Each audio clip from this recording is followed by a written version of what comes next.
ईशाद्या सुमनसः सर्वार्थानामुपक्रमे यं नत्वा कृतकृत्या सुस्तन्नमामि गजाननं शुक्लाम्बरधरं विष्णुं शशिवर्णं चतुर्भुजं प्रसन्नवदनं ध्यायेत् सर्वविघ्नोपशान्तये शारदा शारदाम्भोजवदनावदनाम्बुजे सर्वदा सर्वदास्माकं सन्निधिं क्रियात् गुरवे सर्वलोकानां भिषजे भवरोगिणां निधये सर्वविद्यानां दक्षिणामूर्तये नमः। ज्ञानानन्दमयं देवं निर्मलस्फटिकाकृतिम् आधारं सर्वविद्यानां हयग्रीवमुपास्महे। मालां कुण्डीं च डमरुं शूलं शङ्खं सुदर्शनं दधानं भक्तवरदं दत्तात्रेयं नमाम्यहम्। काषाय वस्त्रं गरदण्डधारिणं कमण्डलुं पद्मकरेण शङ्खं चक्रं गदाभूषितभूषणाढ्यं श्रीपादराजं शरणं प्रपद्ये। जितेन्द्रियगणाग्रणीरभिरतः परे ब्रह्मणि कलौ श्रुतिपधावने अत्रितनजो अवतीर्णत्वयं करात्तसुखमण्डलुः कुमतखण्डने दण्डभृत्परप्रणतवत्सलो जयति वासुदेवो गुरुः। वासुदेवसरस्वत्यै भक्तानां कामधेनवे दत्तात्रेय अवताराय टेम्बे स्वामिन्नमोऽस्तु ते। नारायणं नमस्कृत्य नरं चैव नरोत्तमं देवीं सरस्वतीं व्यासं ततो जयमुदीरयेत्। श्रुतिस्मृतिपुराणानामालयं करुणालयं नमामि भगवत्पादशङ्करं लोकशङ्करम्। अज्ञानां जाह्नवीतीर्थं विद्यातीर्थं विवेकिनां सर्वेषां सुखदं तीर्थं भारतीतीर्थमाश्रये। विद्याविनयसम्पन्नं वीतरागं विवेकिनं वन्दे वेदान्ततत्त्वज्ञं विधुशेखरभारती। सर्वचैतन्यरूपां ताम् आद्यां विद्यां च धीमहि बुद्धिव्या नः प्रचोदयात्। सभाये नमः। శక్తి గణపతి నవరాత్రుల్లో భాగ్యనగరంలో నల్లకుంటలో వేంచేసి ఉన్నటువంటి శంకరమఠంలో దక్షిణాంనాయ శృంగేరి శారదాపీఠ జగద్గురువుల యొక్క ఉభయ జగద్గురువుల యొక్క పరిపూర్ణ అనుగ్రహ ఆశీస్సులతో 9 రోజుల పాటు ఈ నవరాత్రుల్లో గణపతి మహాత్మ్యం గణేష మహాత్మ్యం చెప్పుకుంటున్నాం. అనేక పురాణాల్లో ఉండేటువంటి గణపతి వైభవాన్ని అనుకుంటున్నాం. మొదటి రోజున శివపురాణం గురించి, నిన్నటి రోజున బ్రహ్మవైవర్త పురాణంలో ఉండేటువంటి గణేష జననం వినాయక జననానికి సంబంధించిన ఇది పద్మకల్పంలో జరిగినటువంటి కథ. పరమేశ్వరుడు పార్వతీదేవిని వివాహం చేసుకున్న తర్వాత దీర్ఘకాలం సంతానం కలగకపోతే సంతానార్థ్యై పార్వతీదేవిని పరమేశ్వరుని ప్రార్థిస్తే పరమేశ్వరుడు మహాపుణ్యప్రదమైనటువంటి గోలోకంలో ఉండేటువంటి కృష్ణ పరమాత్మని ఆరాధిస్తే పుణ్యకవ్రతం ద్వారా కనుక పరమాత్మని ఆరాధిస్తే ఆ పరమాత్మ యొక్క పరిపూర్ణ అనుగ్రహంతో పరమాత్మే స్వయంగా గోలోకవాసి అయినటువంటి కృష్ణ పరమాత్మే సంతానంగా వస్తారు అని ఉపదేశిస్తే భర్త యొక్క ఉపదేశం ప్రకారమే భార్యలు నోవులు చేయాలి. వ్రతం కానీ ఉపాసన కానీ శాస్త్రంలో కూడా ఏం చెప్పారంటే వివాహం అయిపోయిన తర్వాత ఏదైనా మంత్రం ఉపదేశం పొందాలంటే గురువుల ద్వారా భర్త మంత్రాన్ని ఉపదేశం పొంది ఆ మంత్రాన్ని భర్త ద్వారా భార్య పొందాలి. నేరుగా సామూహికంగా కూర్చొని గుళ్ళల్లో సామూహిక మంత్రోపదేశాలు చేయడం అనేది మహా పాపం. భర్త ద్వారా మాత్రమే. వివాహాత్ పూర్వం తండ్రి దగ్గర, వివాహమైన తర్వాత భర్త దగ్గర మంత్రోపదేశం పొందాలి. ఈ విధంగా గోలోకవాసి అయిన కృష్ణ పరమాత్మ యొక్క మహామంత్రాన్ని పార్వతీదేవి పరమేశ్వర ముఖతః ఉపదేశం పొందింది. ఆ కృష్ణమంత్రాన్ని మననం చేస్తూ భర్త చెప్పిన విధంగా పుణ్యకవ్రతాన్ని ప్రారంభించింది. సనత్కుమారుల వారు ఈ దీనికి పౌరోహిత్యం బ్రహ్మత్వాన్ని వహిస్తున్నారు.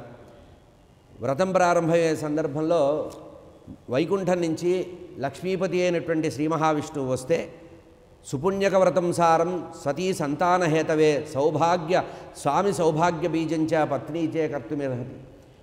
ఆమెతో పరమేశ్వరుడి సమక్షంలో పార్వతీదేవితో మాట్లాడుతున్నారు విష్ణుమూర్తి. పురాణ గ్రంథాలు ఎందుకు వినాలి అంటే మర్యాదకు తెలుస్తుంది. అంటే సమాజంలో ఉండేటువంటి వావి వరుసలు మర్యాదలు తెలియాలంటే పురాణ గ్రంథాలు చదవాలి. పరమేశ్వరుని దగ్గర పెట్టుకొని మహావిష్ణువు పార్వతీదేవితో మాట్లాడుతున్నారంటే స్త్రీలతో నేరుగా ఏకాంతంగా ఇతరులు మాట్లాడకూడదు. కనుక పరమేశ్వరుడి సమక్షంలో పార్వతీదేవితో విష్ణుమూర్తి మాట్లాడుతున్నారు. మోక్షాన్ని ఇచ్చేది ఈ పుణ్యక వ్రతం చాలా గొప్పది. భర్తృ సౌభాగ్యాన్ని కలిగిస్తుంది. భర్తృ సౌభాగ్యం ఉంటేనే సంతానం కలుగుతుంది. కనుక వ్రతాల్లో అత్యంత శ్రేష్టమైనటువంటి సర్వవ్రత సారమైనటువంటి పుణ్యక వ్రతం ఉంది. ఆ పుణ్యవ్రతం సర్వవాంఛితాల్ని నెరవేరుస్తుందని చెప్తూ ఆ పరమేశ్వరుడి సమక్షంలో పార్వతీదేవితో మహావిష్ణువు మాట్లాడుతున్నారు. అమ్మా, ఈ వ్రతానికి సాక్షీభూతుడైనటువంటి పరమాత్మ ఎవరంటే జ్యోతిస్వరూపుడైనటువంటి పరబ్రహ్మే దీనికి అధిష్టాన దేవత. అంటే చేస్తోంది పుణ్యక వ్రతం అయినా సరే దీనికి ఎవరు ప్రధానమంటే జ్యోతిస్వరూపుడైనటువంటి పరబ్రహ్మ. పరబ్రహ్మ అంటే మొట్టమొదటి రోజే చెప్పాను, బ్రహ్మ విష్ణు మహేశ్వరాత్మకమైనటువంటి సమాహార రూపకం. బ్రహ్మ విష్ణువు మహేశ్వరుడు యొక్క త్రిమూర్తుల యొక్క సమాహార రూపమే మనకి ఆ పరబ్రహ్మ అన్నారు. అటువంటి పరబ్రహ్మ యొక్క పరిపూర్ణ అనుగ్రహం పొందడానికి అధిష్టాన దేవత ప్రతి వ్రతానికి ప్రతి ఉపాసనకి ఏ కార్యక్రమం చేస్తున్నా దానికి అధిష్టాత్ర దేవత ఉంటారు. ఇక్కడ ఈ పుణ్యక వ్రతానికి జ్యోతిస్వరూపుడైనటువంటి ఆ పరబ్రహ్మే అధిష్టాన దేవత. కనుక ఆయనే ఆదిదేవుడుగా ఉంటాడు. ఆయన నిరాశ్రయుడు, నిర్లిప్తుడు, నిరీవుహుడు, కోరికలేమీ లేనివాడు, నిరామయుడైనటువంటి ఆ పరబ్రహ్మే అని చెప్పి పరమేశ్వర సమక్షంలో పార్వతీదేవితో చెబుతూ ఉంటే బ్రహ్మదేవుడు కూడా అక్కడికి వచ్చారట. నిన్నటి రోజున మనవి చేశాను, బ్రహ్మదేవుడు సావిత్రీదేవితో వచ్చారు, లక్ష్మీదేవితో వైకుంఠవాసి అయిన నారాయణమూర్తి వచ్చారు, దేవేంద్రుడు కూడా స్వర్గం నుంచి శచీదేవితో వచ్చారట. ఆ నారాయణమూర్తి చెప్తున్నారు, నారాయణ కళాం సేవ్యాం సమవాప్నోతి మానవ కృష్ణభక్తిం అవాప్నోతి భక్తిర్ సంసర్గహేతు.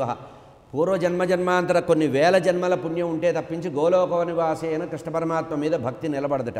కనుక అన్నిటికంటే కృష్ణమంత్రం చాలా గొప్పది. సర్వోత్కృష్టమైన మంత్రము కృష్ణమంత్రము, సర్వోత్కృష్టమైన వ్రతము కృష్ణవ్రతము, శ్రీకృష్ణ వ్రతం. గోలోకవాసి అయినటువంటి కృష్ణ పరమాత్మ యొక్క మంత్రాన్ని ఉపాసిస్తూ ఆ వ్రతాన్ని కనుక చేసినట్లయితే భక్తుల యొక్క కోరికలు సామూలంగా తీరుతాయి. మహతి ప్రళయేశాంత. ఇంకో విషయం చెప్తున్నారు, నిన్నటి రోజున మనం చేసిన విషయమే మళ్ళీ గుర్తు చేస్తున్నా.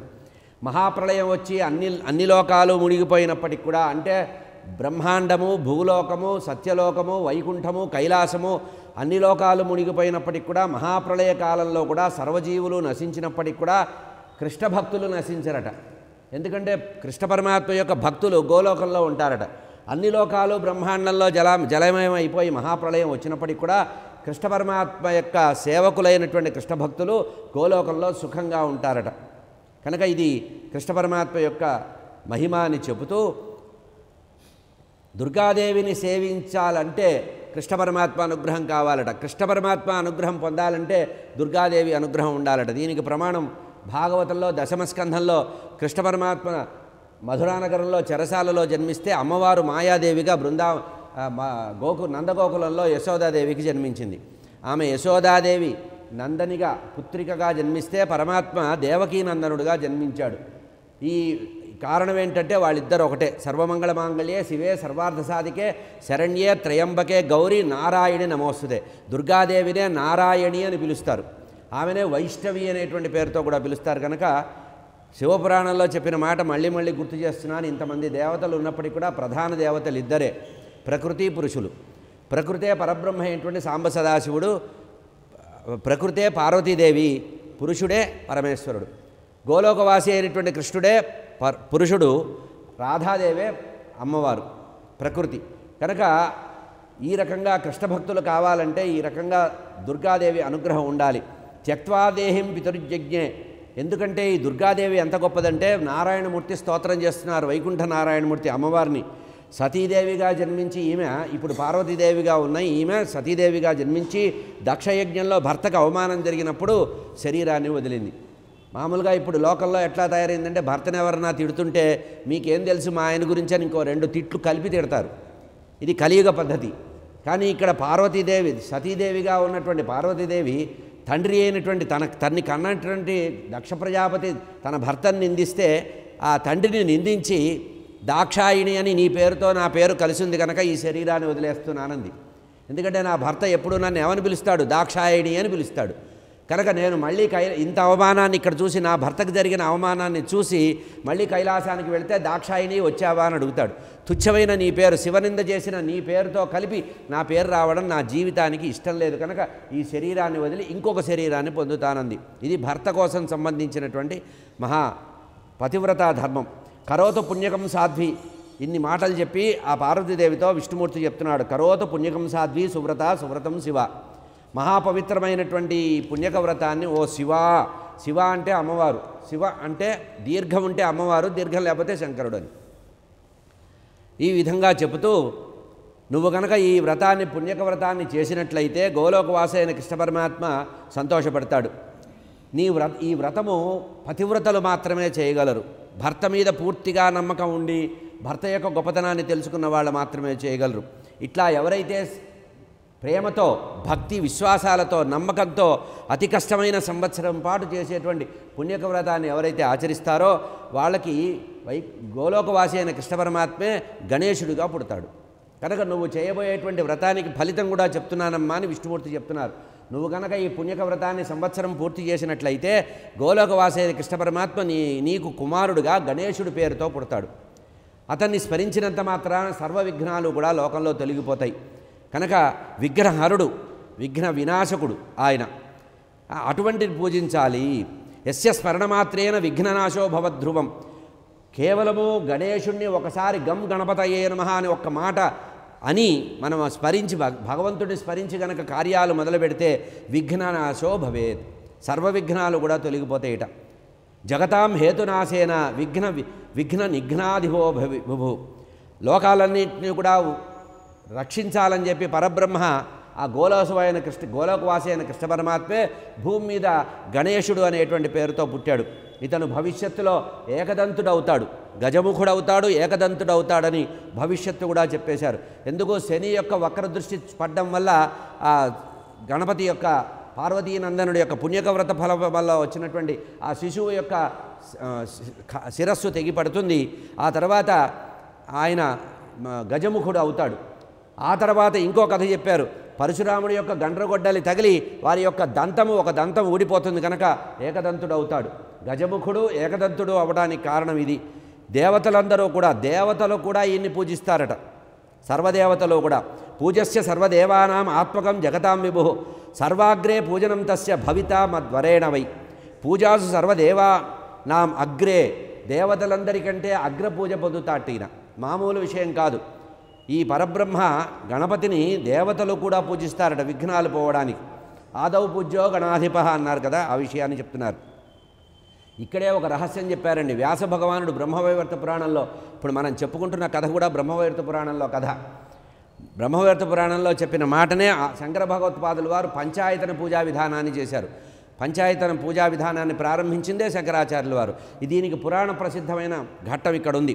గణేశంచ దినేశంచ విష్ణుం శంభుం హుతాసనం దుర్గామేతాన్ అగ్నివేషు పూజయే దేవతాంతరం. గణేశ పూజా విఘ్నం నిర్మూలం జగతాం భవేత్.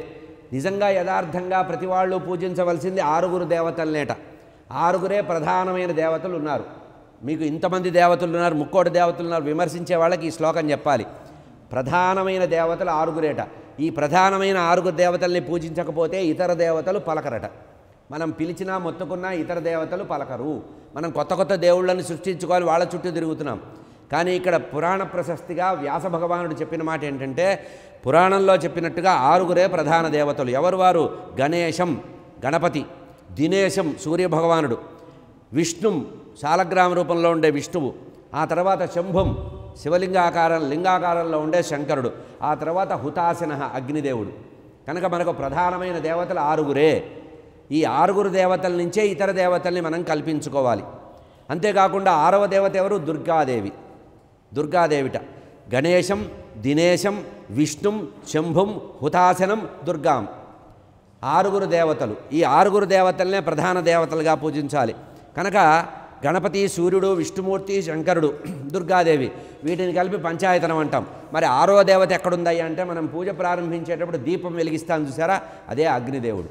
ఆయనే సుబ్రహ్మణ్య స్వామి. పంచాయతన పూజా విధానంలో 6 దేవతలు ఉంటారు. అంటే మొట్టమొదట మనస్సు పవిత్రమయ్యి మనస్సులో జ్ఞానం వృద్ధి కావడానికి ఏం చేయాలి? దీపాన్ని వెలిగించాలి. దీపం జ్యోతి పరంబ్రహ్మ. కనుక ఆ దీపము అగ్ని రూపము. ఆ తర్వాత గణపతి, సూర్యుడు, విష్ణువు, శంకరుడు, దుర్గాదేవి వీళ్ళని పూజించిన తర్వాతే ఇతర దేవతల్ని పూజించాలట. వీళ్ళని ఆరుగురిని స్మరించకుండా మనం కనుక ఈ పూజ చెయ్యకుండా ఇతర దేవతల్ని ఎంతమందిని పూజించినా ఆ దేవతలు పలకరు, వారు పూజలు అందుకోరట. గణపతిని పూజిస్తే విఘ్నాలు తొలగిపోతాయి. సూర్యభగవానుని పూజిస్తే ఆరోగ్యం భాస్కరాదిచ్చేత్, సూర్యుడిని పూజిస్తే ఆరోగ్యం కలుగుతుంది. మహావిష్ణువుని పూజిస్తే శుచిత్వం వస్తుందట, శరీరము శుచిగా ఉంటుంది, ఎప్పుడూ కూడా నిత్య శుచిగా ఉంటాడు. శంకరుల వారిని పూజిస్తే మోక్షం కలుగుతుంది, పాపనాశనం కూడా కలుగుతుంది శంకరుణ్ణి పూజిస్తే. అంతేకాకుండా ఉత్తమమైనటువంటి ఐశ్వర్యం వస్తుందట. ఐశ్వర్యం శివపూజనాత్, శంకరుణ్ణి పూజిస్తే అఖండమైన ఐశ్వర్యం వస్తుందట. అంతేకాకుండా పాప వినాశనం జరుగుతుంది, ఉత్తమమైనటువంటి ఐశ్వర్యం వస్తుందట. మామూలు ఐశ్వర్యం కాదట, అఖండమైన ఐశ్వర్యం రావాలంటే శంకర పూజ చేయాలట. ఇంతేకాకుండా లోకంలో కీర్తి ప్రతిష్టలు రావాలంటే నిత్యము శివార్చన చేయాలట. తత్వజ్ఞానం కలగాలంటే శివార్చన చేయాలట. అగ్నిదేవుణ్ణి పూజిస్తే చక్కటి బుద్ధి వికాసం కలుగుతుందట. అగ్నిదేవుణ్ణి ఆరాధిస్తే బుద్ధి వికాసం కలుగుతుంది. ఇంకొక గొప్పతనం చెప్పారు, అగ్నిదేవుణ్ణి ఉపాసిస్తేట శరీరం వెళ్ళిపోయేటప్పుడు జ్ఞానము ఉంటుందిట. మామూలుగా ప్రాణం పోయేటప్పుడు మనకి తెలియదు కదా, ఏం జరుగుతుందో తెలియకుండా వెళ్ళిపోతాం మనం. కానీ ఎవరైతే నిత్యము అగ్నికార్యం చేస్తారో, అగ్నిహోత్రాన్ని అర్చిస్తారో, ఎవరైతే అగ్నిదేవుణ్ణి పూజిస్తారో వారికి శరీరం వదిలే సమయంలో, మరణ సమయంలో జ్ఞానం వస్తుందట, స్మృతి వస్తుంది. అంటే స్మృతి పోవడమే కదా, శరీరం పోవడం అంటే స్మృతి పోవడమే. కానీ అగ్నిదేవుడిని ఉపాసించడం వల్ల మరణకాలంలో సమబుద్ధి కలుగుతుంది, స్మృతి వస్తుందట. అంటే శరీరం వదిలిపెట్టేటప్పుడు నేను శరీరాన్ని వదిలిపెడుతున్నాను, ఈ పాంచభౌతికమైన శరీరము నేను గత జన్మల్లో చేసినటువంటి సుకృత దుష్కృతాల వల్ల ఇట్లా చేశాను, నాకు భవిష్యత్తులో ఈ రకమైన జన్మ వస్తుందనేటువంటి స్మృతి కూడా అగ్ని ఉపాసన వల్ల వస్తుందట. కనుక ధనధాన్యాలు కలగడానికి దుర్గాదేవిని కూడా పూజిస్తే, దుర్గాదేవిని పూజించిన వారికి హరిభక్తి వస్తుందట. విష్ణుభక్తి బాగా రావాలంటే దుర్గాదేవిని అర్చించాలట. మన వాళ్ళు చూడండి, బయట ప్రపంచంలో ప్రచారం అయ్యేదంతా కూడా మూర్ఖత్వమే. శివద్వేషము, గణపతి ద్వేషము, అమ్మవారిని ద్వేషించడం. మనం నవరాత్రులు చేసి శరన్నవరాత్రులు చేస్తుంటే అష్టలక్ష్మి పూజలను చేస్తారు. అంటే ఏమిటి? దుర్గాదేవిని స్మరించకూడదని. కానీ శరదృతువులో శారదాదేవిని పూజించమని, దాని పేరే శరదృతువు కదా. శరన్నవరాత్రుల సందర్భంలో శారదా ఉత్సవం చేయాలి. దాన్ని ఇంకో రకంగా చేసేటువంటి పద్ధతి ఉంది. కానీ ఇక్కడ ఈ 6 ప్రధాన దేవతల్ని అర్చించాలని ఎవరు చెప్తున్నారు ఈ మాట? వైకుంఠ నారాయణమూర్తి చెప్తున్నారు. విపరీతం త్రిగతామేషాం పూజనం వినా. ఇంకోటి చెప్తున్నారు, నా మాట వినకుండా ఎవడైతే దీనికి వ్యతిరేకంగా ఎవడైనా పూజ చేసినట్లయితే వాడు భగవంతుడి చేత దూషించబడతాడు, భగవంతుడి చేత శపించబడతాడు. కనుక ఈ 6 ప్రధాన దేవతల్ని భగవంతుడు సృష్టించాడు. గణపతి మొదలైనటువంటి 6 దేవతల్ని పూజించకపోతే విపరీత ఫలితాలు వస్తాయి అంటున్నాడు. కేవలం పూజించకపోతే పాపం వస్తుందల్లా, విపరీత ఫలితాలు వస్తాయట. అంటే మంచి జరగకపోగా చెడు జరుగుతుంది. కనుక 6 ప్రధాన దేవతల్ని, అందుకనే మనం పూజ ప్రారంభించేటప్పుడు లక్ష్మీనారాయణాభ్యాం నమః, వాణి హిరణ్య గర్భాభ్యాం నమః అని కొన్ని స్మరణలు చేస్తాను చూసారా. అట్లా ప్రధానంగా 6 దేవతల్ని పూజించకపోతే విపరీత ఫలితాలు వస్తాయి అని ఇంకొక మాట చెప్తున్నారు. ఏతే శశ్వద్వినా ఆవిర్భావతి భో. ప్రతి కల్పంలో కూడా గణపతి ఉదయిస్తారట. ప్రతి కల్పంలో గణపతితో పాటు ఈ 5 కూడా వస్తారట. ప్రతి కల్పంలో ఈ 6 ఉంటారు. ప్రధానంగా ఏ కల్పమైనా సరే, రోజులు మారినాయండి, ఇది కలికాలం అండి, మనం వేరే దేవతలను పెట్టుకుంటామంటే దుకాణం చెల్లదు. ఈ 6 దేవతలనే కలియుగంలో పూజించాలి. ఇంకొక మాట చెప్తున్నారు, ఈ 6 దేవతలే సృష్టికర్తలై నిత్యులుగా ఉంటారు, నిత్య నివాసం పొందుతారట. వీళ్ళకి అవతార సమాప్తులు ఉండవు. ఎవరికి? గణపతికి అవతార సమాప్తి లేదు. అదేవిధంగా సూర్యభగవానుడికి, ఆయన ప్రత్యక్ష నారాయణమూర్తి, ఆయనకి అవతార సమాప్తి లేదు. విష్ణుమూర్తి వైకుంఠంలో నిత్య నివాసం చేస్తాడు. శంకరుడు కైలాసంలో సదా ఉంటాడు సర్వేశ్వరుడిగా. అగ్ని తేజస్సు ఉన్నంత వరకు, వెలుగు ఉన్నంత వరకు అగ్ని ఉంటుంది. దుర్గాదేవి జగన్మాత కనుక జగన్మాత కూడా ఉంటుంది. కనుక ఈ 6 నిత్య నివాసులు. సృష్టికిలో పూర్వం ఉంటారు, సృష్టి సమయంలో ఉంటారు, ప్రళయ సమయంలో కూడా ఉంటారు. వీళ్ళకి జనన మరణాలు లేవు.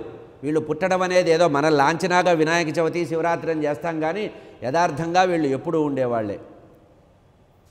వీళ్ళందరినీ ఎవరిని నియమించారయ్యా అంటే గోలోకవాసి అయినటువంటి కృష్ణ పరమాత్మ వీళ్ళని నియమించారు అని ఈ విధంగా నారాయణమూర్తి చెప్తున్నారు. హరేర్ ఆజ్ఞాం సముదాయ. ఈ విధంగా నారాయణమూర్తి యొక్క, వైకుంఠవాసి అయిన నారాయణమూర్తి యొక్క ఆజ్ఞ తీసుకొని కైలాసంలో పరమేశ్వరుడి పక్కనే ఉంచుకొని పార్వతీదేవి పుణ్యక వ్రతాన్ని ప్రారంభించింది. ప్రారంభించే ముందు భర్త దగ్గరికి వచ్చి భర్త పాదాలకు నమస్కరించి భర్తకి ఎడంవైపుగా కూర్చుందట అమ్మవారు. నేను పూజ చేస్తున్నా కదా ముందు కూర్చుంటాను అనలేదు. భర్తకి ఎడంవైపు వామాంకంలోనే కూర్చున్నదట. కూర్చొని పుణ్యక వ్రతాన్ని ప్రారంభించింది. శివాజ్ఞతో శివాజ్ఞ సమాదాయ శివుడి శంకరుడి యొక్క ఆజ్ఞతో శివాని అయినటువంటి అమ్మవారు చక్కటి వాయిద్యాలు వాయిస్తూ ఉంటే మంగళ ద్రవ్యాలన్నీ తీసుకొని వస్తే అమ్మవారు ప్రారంభించిందట. నిన్న మనవి చేసినట్టుగా చక్కగా మంగళ స్నానం చేసింది. చక్కటి కొత్త బియ్యంతో కలశాన్ని మండపారాధన చేసింది. రత్న కలశాన్ని బంగారు కలశాన్ని నవరత్నాలతో పొదిగినటువంటి దాన్ని మామిడి ఆకులు ఉంచి ఫలాలు అక్షతలు చందనము అగరు కస్తూరి కుంకుమ అందులో వేసి ప్రాణప్రతిష్ఠ చేసింది. ఆవాహ్య అభీష్టదేవంతం శ్రీకృష్ణం మంగళం ఘటే. ఆ కలశంలో ప్రాణప్రతిష్ఠ చేసిందట. ఎవరిని పిలిచింది? గోలోకవాసైన శ్రీకృష్ణం మంగళం ఘటే. ఆ ఘటములో కలశంలో కృష్ణ పరమాత్మని జలరూపంలో పరమాత్మని ఆవాహన చేసింది. మనం ఏ కార్యక్రమం చేసినా మనం ఏదో ఫోటోలు పెట్టుకుంటాము, విగ్రహాలు పెట్టుకుంటాం, కానీ కలశంలోనే పరమాత్మ ఉంటాడు. కలశ స్థాపన అంటారు. అందుకనే ఆ కలశ ఉద్వాసన చేసేటప్పుడు కూడా అందులోంచి పరమాత్మని మళ్ళీ బయటికి పంపిస్తాం.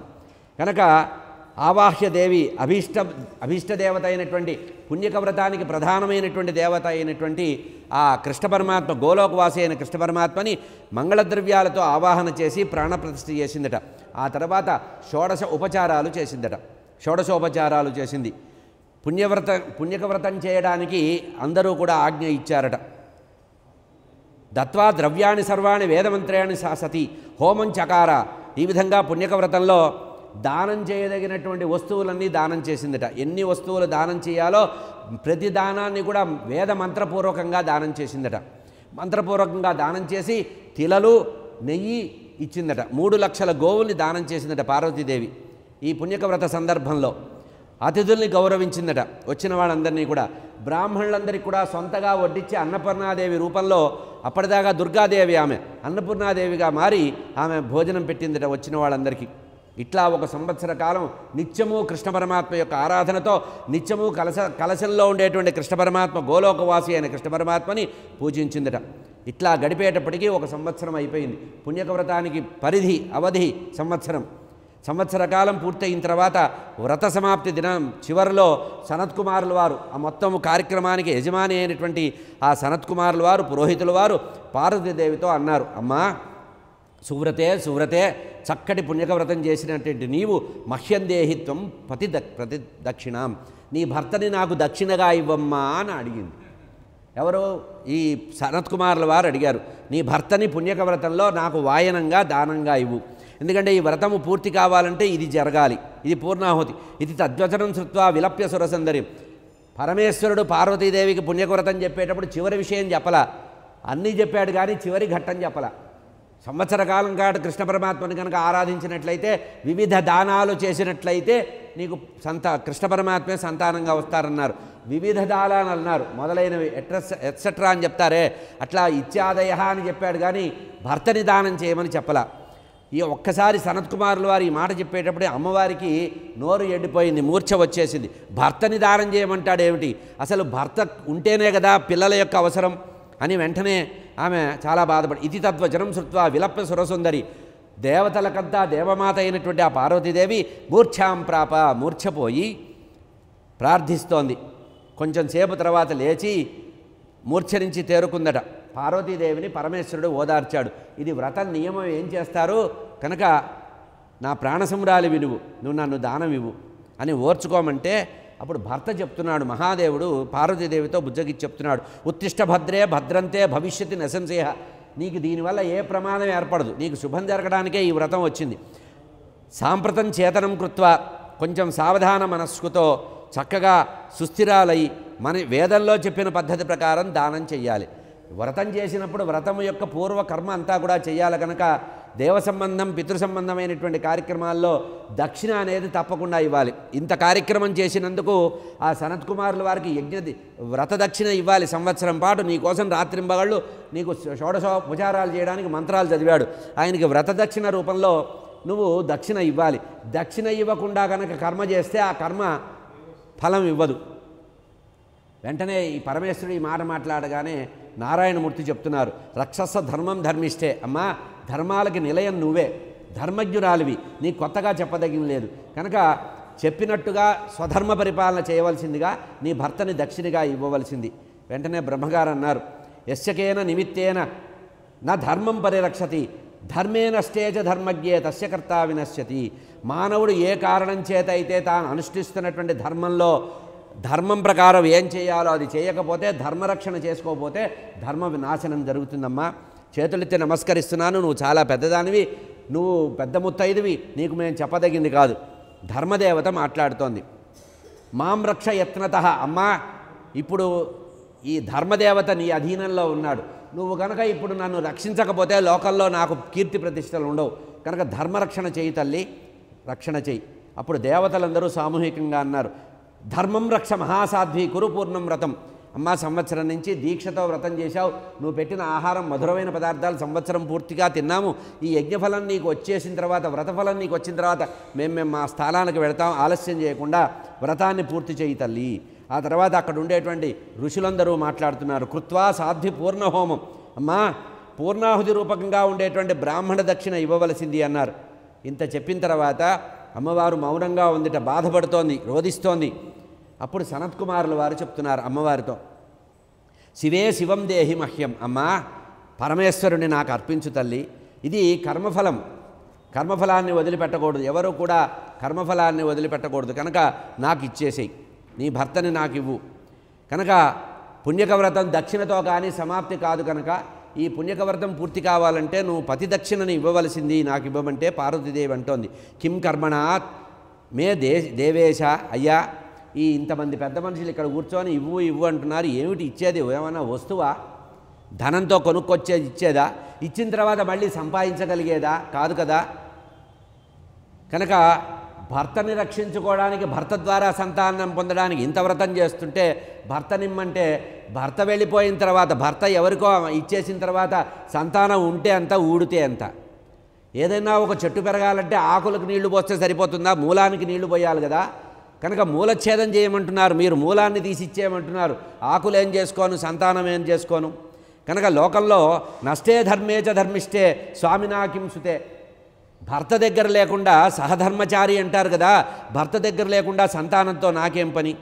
కనుక భర్త పుత్రుడి కంటే, సంతానం కంటే భర్త గొప్పవాడు. కనుక ధర్మము నశించకుండా ఉండాలి, నా భర్తే నాకు ధర్మము, భర్త కంటే లోకంలో గొప్ప ధర్మమే లేదు అని ఈ విధంగా వాదిస్తే ధర్మదేవత చెప్తున్నారు, అమ్మా భర్తని భార్య, భార్యని భర్త మాత్రమే దానం ఇవ్వగలరు, ఇంకోళ్ళు ఇవ్వలేరు. కనుక ఇది లోకంలో చెప్పిందే, శాస్త్రంలో చెప్పిన మాటే చెప్తున్నామంటే పార్వతీదేవి అంటోంది, పితా దదాతి జామాత్రే, ఏమిటయ్యా మీరు కొత్త విషయం చెప్తున్నారు, మేము పెద్దవాళ్ళ ద్వారా చదువుకున్నప్పుడు నన్ను కన్యాదానం చేశాడు మా తండ్రి, కూతుర్ని మాత్రమే దానం చేస్తారు కానీ భర్తని భార్య దానం చేస్తున్నట్టు శాస్త్రంలో ఎక్కడా వినలేదు. పితా దదాతి జామాత్రే, అల్లుడికి కూతుర్ని తండ్రి దానం చేస్తాడు కదా, గృహ్ణాతు తత్సుతాం, తన కూతుర్ని కన్యాదానం చేయడం విన్నాం కానీ భర్తృదానం చేయడం ఎక్కడా వినలేదండి. అయినా భార్యను భర్త, భర్తను భార్య విడిచిపెట్టి ఉండకూడదని శాస్త్రం చెప్తోంది. అంటే అప్పుడు దేవతలు చెప్తున్నారు, బుద్ధిస్వరూప దుర్గేత్వం, అమ్మ నీకు శాస్త్రాలు నీతులు ధర్మాలు చెప్పేంత గొప్పవాళ్ళం కాదు, కానీ ఇది పుణ్యకవ్రతం అని ఉంది, వేదాల్లో కూడా పుణ్యకవ్రతానికి చెప్పిన సిద్ధాంతం ఏంటంటే దానం చేస్తే కానీ వ్రతం పూర్తి కాదని.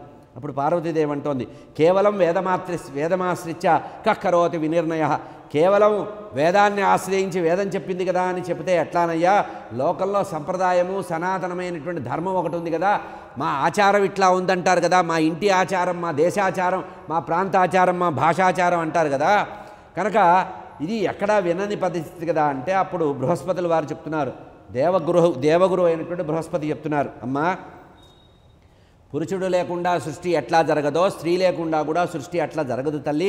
కనుక కృష్ణ పరమాత్మ గోలోకవాసి అయిన కృష్ణ పరమాత్మే సృష్టికి కారణం కనుక ధర్మానికి విరుద్ధం లేదు. ఇప్పుడు కృష్ణ పరమాత్మ ప్రీతి కోసమే సర్వజీవులకి ఆశ్రయభూతుడు, సర్వసృష్టికి ఆధారమైనటువంటి గోలోక నివాసి అయిన కృష్ణ పరమాత్మ ప్రీత్యర్థమే దానం చేస్తున్నాం. కనుక నీ భర్తకి గోలోకమైన కృష్ణ పరమాత్మకి భేదం లేదు, పతియే ప్రత్యక్ష దైవం అన్నారు కదా, కనుక నువ్వు కృష్ణ పరమాత్మగానే భావన చెయ్యి. అంటే పార్వతీదేవి అంటోంది, చరాచర సృష్టి అంతటి కూడా కారణమైనటువంటి కృష్ణ పరమాత్మ యొక్క అంశస్వరూపుడే ఈ పురుషుడు. కనుక ప్రకృతి కంటే శ్రేష్ఠురాలు, ప్రకృతి కంటే ఇతరం కానటువంటి నేను పార్వతీదేవిని. ఏతస్మిన్ అంతరే, ఇట్లా పరస్పరం వాదం జరుగుతుంటే ఏతస్మిన్ అంతరే దేవ మునయస్తత్ర సంసిధ ఇట్లా మాట్లాడుకుంటూ ఉంటే వనమాలను ధరించి 2 భుజాలతో ఒక దివ్యమైనటువంటి పురుషుడు అక్కడికి వచ్చాట. ఆకాశం నుంచి రత్నమయమైనటువంటి కిరీటాన్ని ధరించి అద్భుతమైనటువంటి ఒక రథం వచ్చిందట, వెలుగుల జిమ్ముతో వచ్చిందట. అందులో పరమాత్మ నారాయణమూర్తి గోలోకవాసి అయిన కృష్ణ పరమాత్మ ఆ సభాభవనం కైలాసంలో సభాభవనంలోకి వచ్చారు. వచ్చిన ఆయన ఎవరు? గోలోకవాసి అయిన కృష్ణ పరమాత్మే. ఆ వచ్చి ఆయన మాట్లాడుతున్నారు. సహబుద్ధ్యా బుద్ధిమంతో నవక్తుచరాం. వచ్చి అక్కడ ఉండేటువంటి వాళ్ళందరితో మాట్లాడుతున్నారు. ఈ అమ్మవారు దుర్గాదేవి అంటే ఎవరు అనుకుంటున్నారు? నా వల్ల, నా మనసు నుంచి వచ్చినటువంటి సృష్టి ఈమె లేకపోతే శక్తి లేదు. ప్రపంచం మొత్తానికి దుర్గాదేవే శక్తిమంతురాలు. కనుక ఈమె యొక్క సహాయంతోనే నేను సృష్టి చేస్తూ ఉంటా, వ్యవహారం చేస్తూ ఉంటా, ప్రళయకాలంలో చూస్తూ ఉంటా. కనుక లోకంలో పార్వతీదేవి స్వయంగా ఈ వ్రతాన్నంతా చేసింది. ఈ వ్రత సమాప్తి కూడా ఆమె చెయ్యాలి అని చెప్పి, లోకంలో ప్రయోజనం లేని పని ఎవడూ చేయడు. పుణ్యక వ్రతంలో కూడా ప్రయోజనం ఒకటి ఉంది. కనుక ఈ కల్పంలో ఈ వ్రతం అనేది చాలా గొప్పది. ఇది ఎప్పుడూ పద్మకల్పంలో చెప్పిన మాట అండి. కనుక ఇప్పుడు ఈ కల్పంలో చెప్పారు కదా అని చెప్పి ప్రతి వాళ్ళు బేరానికి పెట్టకూడదు. ఇది పద్మకల్పంలో పుణ్యక వ్రతంగా చెప్పినటువంటి విషయం.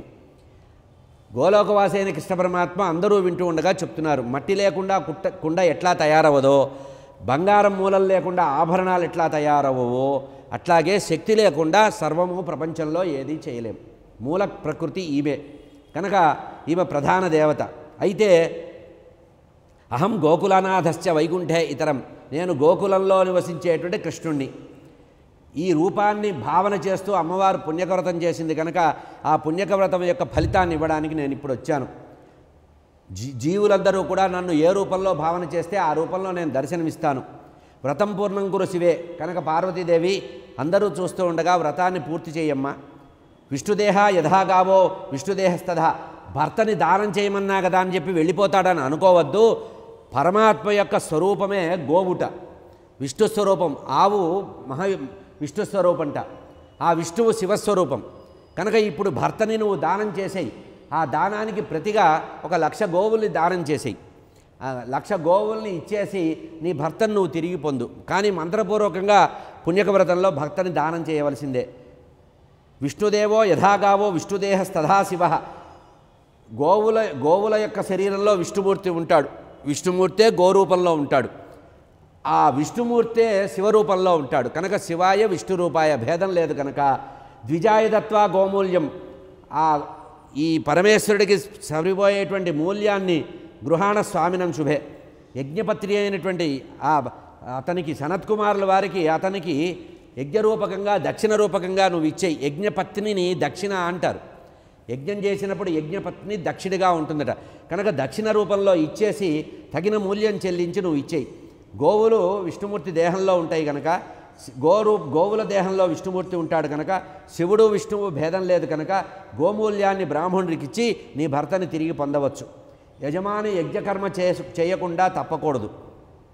యజ్ఞంలో విధానం చెప్పారు కనుక ఈ రకంగా చేయమని చెప్తే ఆయన చెప్పి అంతర్ధానమయ్యారట. గోలోకవాసి అయిన కృష్ణ పరమాత్మ ఈ రకంగా పార్వతీదేవితో అందరూ వింటూ ఉండగా చెప్పి అంతర్ధానమయ్యారు.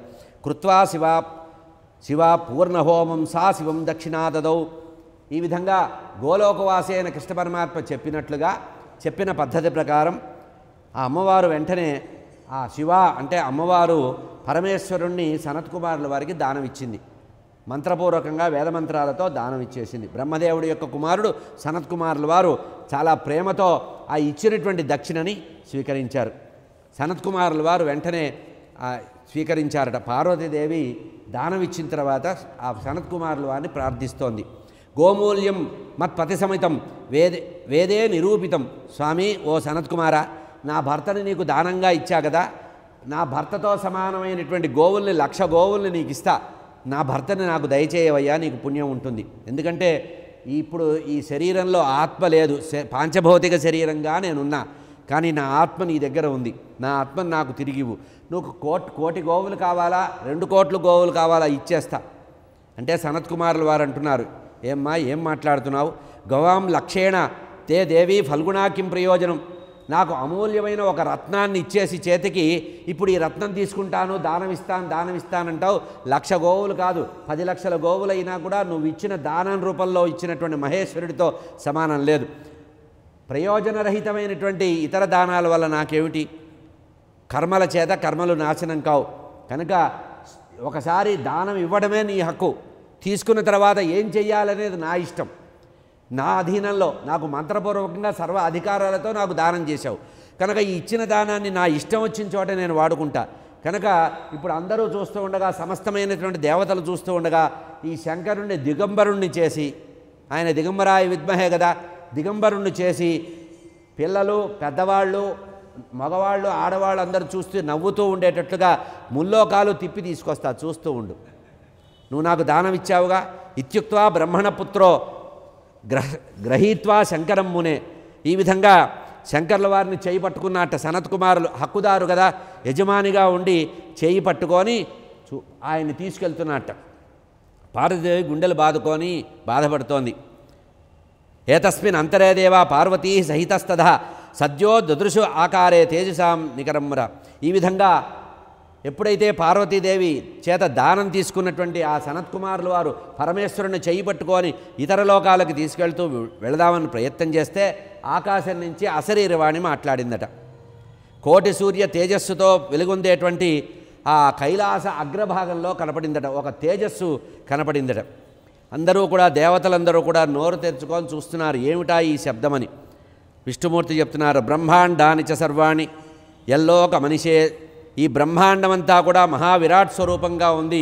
మహావిరాట్ పురుషుడి యొక్క రోమకూపం నుంచే బ్రహ్మాండాలను వచ్చాయి అని ఆ వచ్చినటువంటి ఆ వెలుగుని స్తోత్రం చేశారు. విష్ణుమూర్తి, బ్రహ్మ అందరూ కూడా స్తుతించారు. ఇట్లా కృష్ణ పరమాత్మని స్తుతిస్తూ ఉంటే, దేవతలందరూ స్తుతిస్తుంటే, అప్పుడు పార్వతీదేవి ఆ వచ్చినటువంటి వెలుగు రూపంలో ఉండేటువంటి గోలోకవాసి అయిన కృష్ణ పరమాత్మని చూసి ఆనందపడి అమ్మవారు కూడా కృష్ణ పరమాత్మని స్తోత్రం చేస్తోంది. కృష్ణ జానాసి మాం భద్రం నాహం త్వాం జ్ఞాతుమీశ్వర కేవా జానంతి వేదజ్ఞా వేదావా వేదకారకా. స్వామి, ఓ కృష్ణ, నీకు నా గురించి తెలుసో లేదో నాకు అర్థం కాలేదు. నేను పార్వతీదేవిని, పరమేశ్వరుడి యొక్క భార్యని. వేదాలు కూడా నీ యొక్క గొప్పతనాన్ని, నీ తత్వాన్ని వివరించలేవు. ఇతరులకు ఎవరికి కూడా నీ మహిమ తెలియదు, నా మహిమ కూడా ఎవరికీ తెలియదు. ఇక్కడ ఉన్న వాళ్ళకి ఎవరికి కూడా నా మహిమ కూడా తెలిసినట్టు లేదు. నా భగవంతుడైనటువంటి పరబ్రహ్మ నిరాకారుడు, నిర్లిప్తుడు, నిర్గుణుడు, సాక్షిభూతుడుగా ఉంటాడు. కనుక కొంతమంది విష్ణుమూర్తి యొక్క రూపంలో సాకారంగా నువ్వు చతుర్భుజుడిగా ఉంటావన్నారు, ఇప్పుడు నువ్వు ద్విభుజుడిగా వచ్చావు అని పరమాత్మని తలుచుకొని శంఖచక్ర గదాపద్మం పీతాంబరధరం ద్విభుజం కమనీయంచ కిశోరం శ్యామసుందరం. ఆ గోలోకవాసి అయిన కృష్ణ పరమాత్మ 2 భుజాలతో వచ్చారట. నిన్న రోజుని చెప్పా, ద్విభుజం కమనీయంచ కిశోరం, చిన్న వయసుట, కిశోర వయసు అంటే 5-6 సంవత్సరాల వయసు మధ్యలో ఉండే వయసుని కిశోర వయసు అంటారు. భాగవతం దశమస్కంధం చెప్పింది. కిశోర వయసు అంటే 6 సంవత్సరాల వయసు, అంటే కౌమారానికి ముందు కిశోర వయసు. కిశోరం శ్యామసుందరం, నీలమేఘ శరీరంగా ఉన్నట్ట.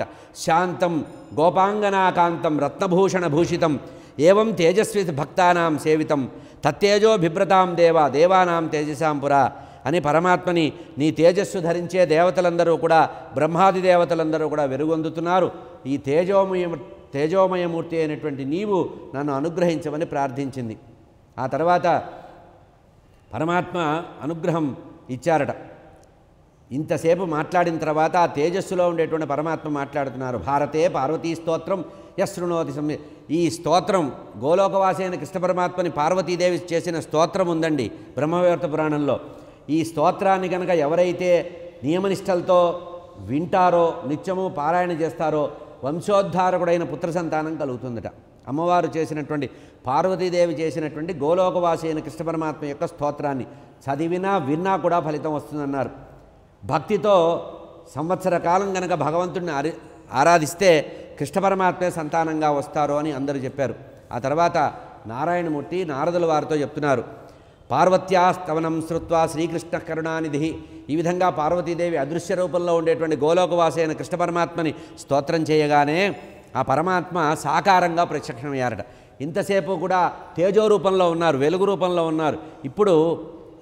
పీతాంశుకం వహ్నిదగ్ధం వరం వంశకం కిశోర వయసం చిత్రవేషం చ చందనాంకితం.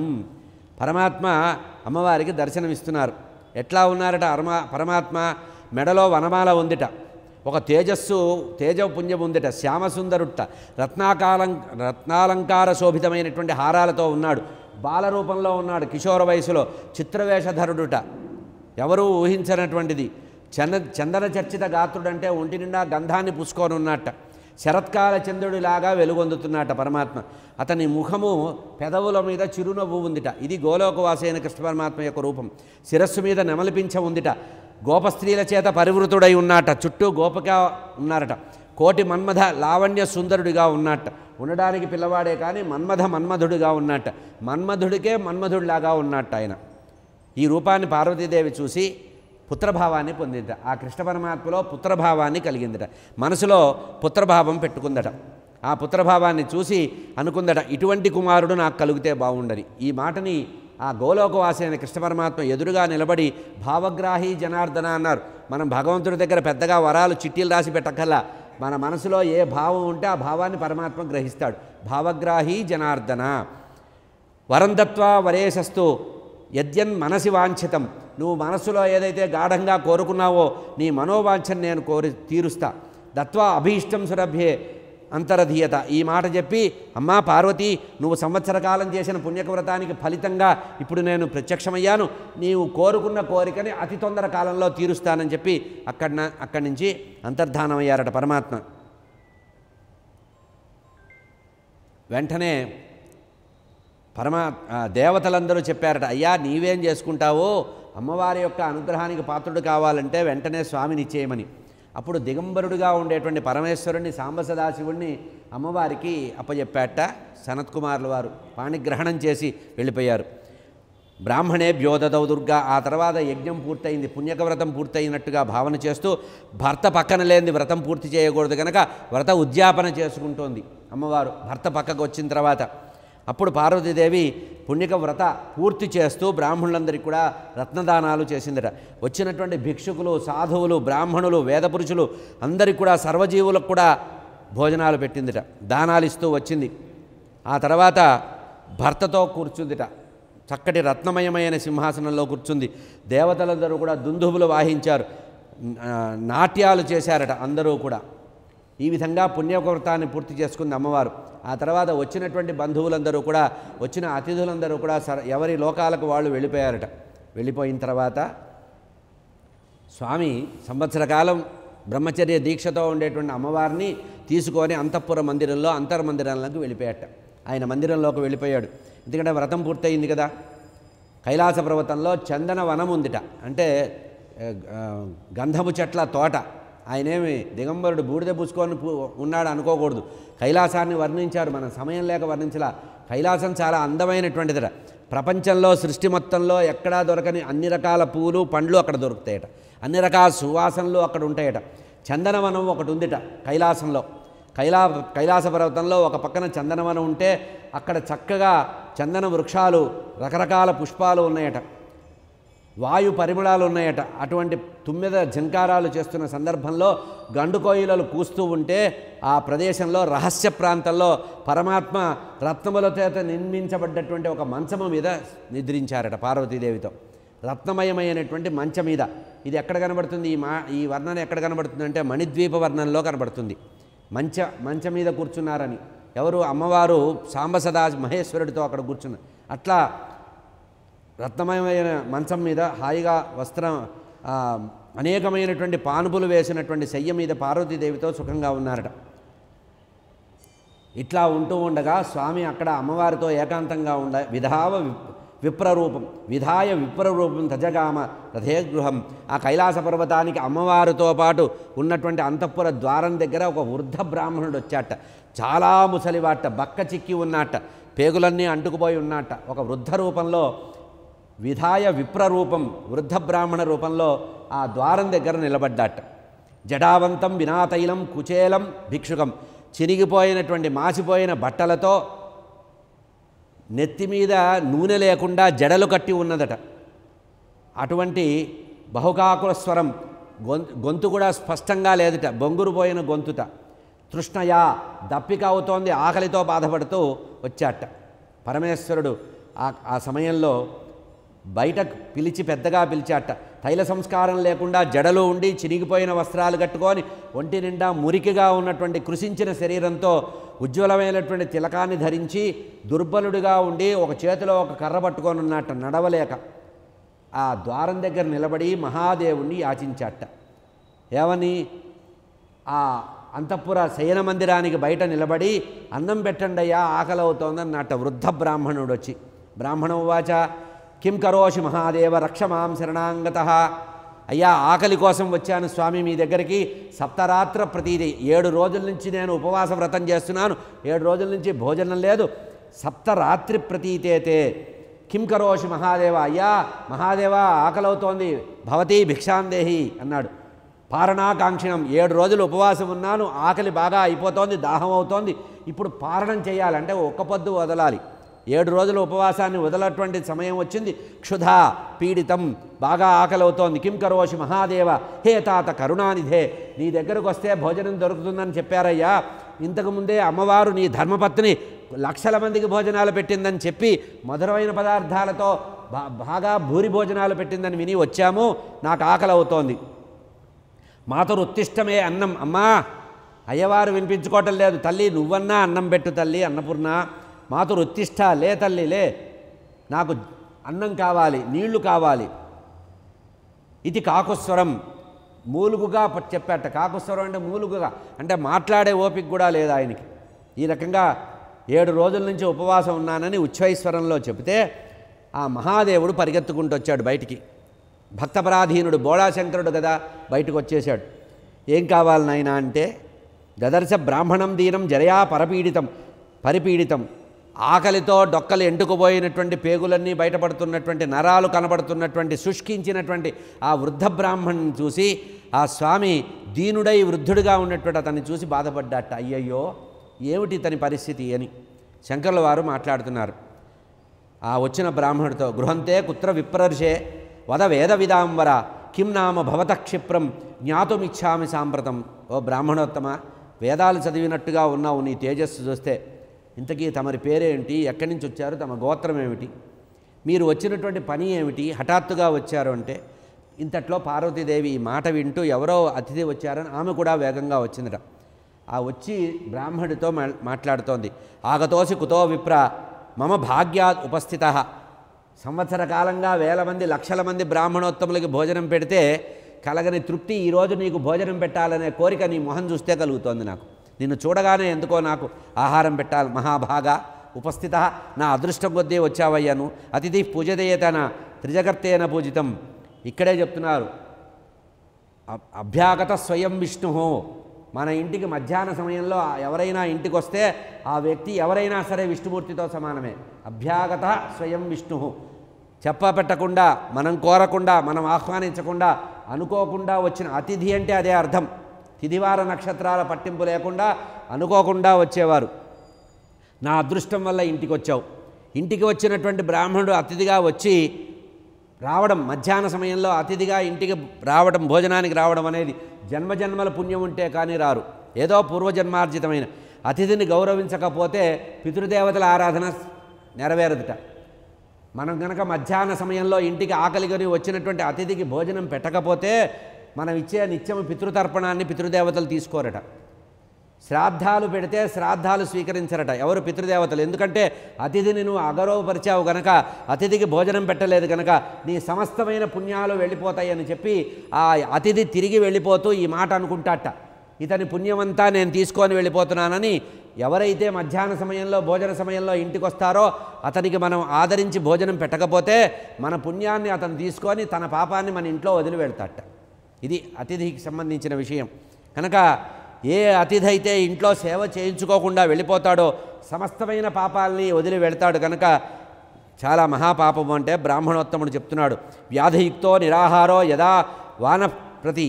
అమ్మా, వేదాంగాలు తెలిసిన ఓ పార్వతీమాత, నీకు ప్రత్యేకంగా చెప్పబడేదేం లేదు. అతిథి పూజ చేయడం చాలా గొప్పది. ఆకలితో దప్పికతో బాధపడుతున్న వాడికి ఆకలి దప్పికలు తీర్చడం అనేది చాలా గొప్పది. నేను నిరాహారుణ్ణి ఉన్నా, 7 రోజుల నుంచి ఆహారం లేదు తల్లి, తినడానికి ఏమీ లేదు. వ్రతంగా స్వీకరించా 7 రోజులు ఉపవాసం చేయాలని అనుకున్నా. ఇది 8వ రోజు కనుక నీ గృహానికి వచ్చాను. నువ్వు అన్నపూర్ణాదేవి లక్షల మందికి భోజనం పెట్టావని తెలుసుకున్నాను. నాకు భోజనం పెట్టమంటే పార్వతీదేవి అంటోంది, భోక్తుమిచ్చామి కిం విప్ర, తప్పకుండా నీకు భోజనం పెడతానయ్యా. అతి దుర్లభమైన భోజనం పెడతా. నువ్వు ఇంతకుముందు ఎప్పుడూ కూడా తిని ఉండవు, ఊహించి ఉండవు, చూసి ఉండవు. అటువంటి అమూల్యమైనటువంటి ఆహార పదార్థం పెడతా, ఎందుకంటే నువ్వు ఆకలితో వచ్చావు. అప్పుడు వచ్చిన బ్రాహ్మణోత్తముడు అంటున్నాడు, వ్రతే సువ్రతయా సర్వమా ఉపహారం సమాహృతం. అమ్మా, నువ్వు చక్కగా పుణ్యక వ్రతం చేశావు, అప్రతిహతంగా అనేక మందికి భోజనాలు పెట్టావు, ఉపహారాలు ఇచ్చావు, బహుమానాలు ఇచ్చారని తెలుసుకొని నీ ఇంట్లో మృష్టానం దొరుకుతుందని వచ్చాను తల్లి. నీ ఇల్లు వెతుక్కుంటూ వచ్చా. నేను నీ కుమారుడితో సమానమమ్మా, నన్ను వేరే భావన చేయవద్దు, నీ పుత్రుడు లాంటి వాడిని కనుక ముందు ఆకలి అవుతోంది తల్లి, నాకు భోజనం పెట్టు అని ఎవరైతే ఆకలి కొన్న వాళ్ళకి భోజనం పెడతారో ఆ భోజనం పెట్టిన వారు తల్లి అవుతారట. పురుషుడైతే తండ్రి అవుతాడు, లేకపోతే తల్లి. యజమానురాలు తల్లి అవుతుంది, యజమానుడు తండ్రి అవుతాడు. కనుక ఆకలి దప్పికలను తీర్చడం చాలా గొప్పది. కనుక ఏం కావాలి అని అడిగావు కనుక చెప్తున్నాను తల్లి, నాకేం కావాలి? హిమవత్ పర్వతానికి అధిపతి అయినటువంటి ఆ హిమవంతుడి యొక్క కుమార్తెవి పార్వతీదేవి. నిన్ను ఏమడిగినా నువ్వు పెట్టగలవు, కానీ నాకు ఇష్టమైన పదార్థాలు చెప్తా. నాకు పిష్టకం, పిండి పిసికి వండినటువంటి పిండి నలిపి చేసినటువంటి వంటకం కావాలి. చక్కటి గోక్షీరంతో తయారు చేసిన పరమాన్నం కావాలి. బాగా పక్వమైనటువంటి సహజంగా పండినటువంటి పండ్లు కావాలి. ప్రపంచంలో ఆయా దేశాల్లో దొరికేటువంటి పిండి వంటలు ఏవైతే ఉంటాయో అవి కావాలి. బాగా మధురమైనటువంటి చిత్రాన్నం కావాలి. స్వస్తికం అనేటువంటి వంటకం కావాలి. పాలతో చేసిన పదార్థం, చెరుకు పాలతో తయారు చేసిన పదార్థం, ఆవు నెయ్యితో తయారు చేసిన పదార్థం, కొత్త బియ్యంతో తయారు చేసినటువంటి సన్నటి బియ్యంతో ఉండేటువంటి నేతితో కలిపి చేసిన పరమాన్నం నాకు కావాలి.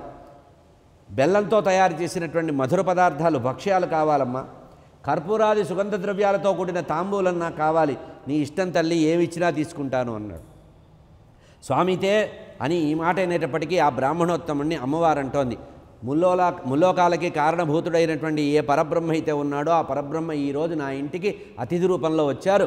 తప్పకుండా నేను సమస్త ఐశ్వర్యాల్ని అందించేటువంటి ఆ బ్రాహ్మణ భోజనం పెడతాను అని చెప్పింది. ఇట్లా చెప్పేసి ఆయన కూర్చోమని చెప్తే ఆ భార్యాభర్త ఇద్దరు రత్నసింహాసనంలో కూర్చున్న పార్వతీ పరమేశ్వరులు అట్లా కూర్చున్నారట.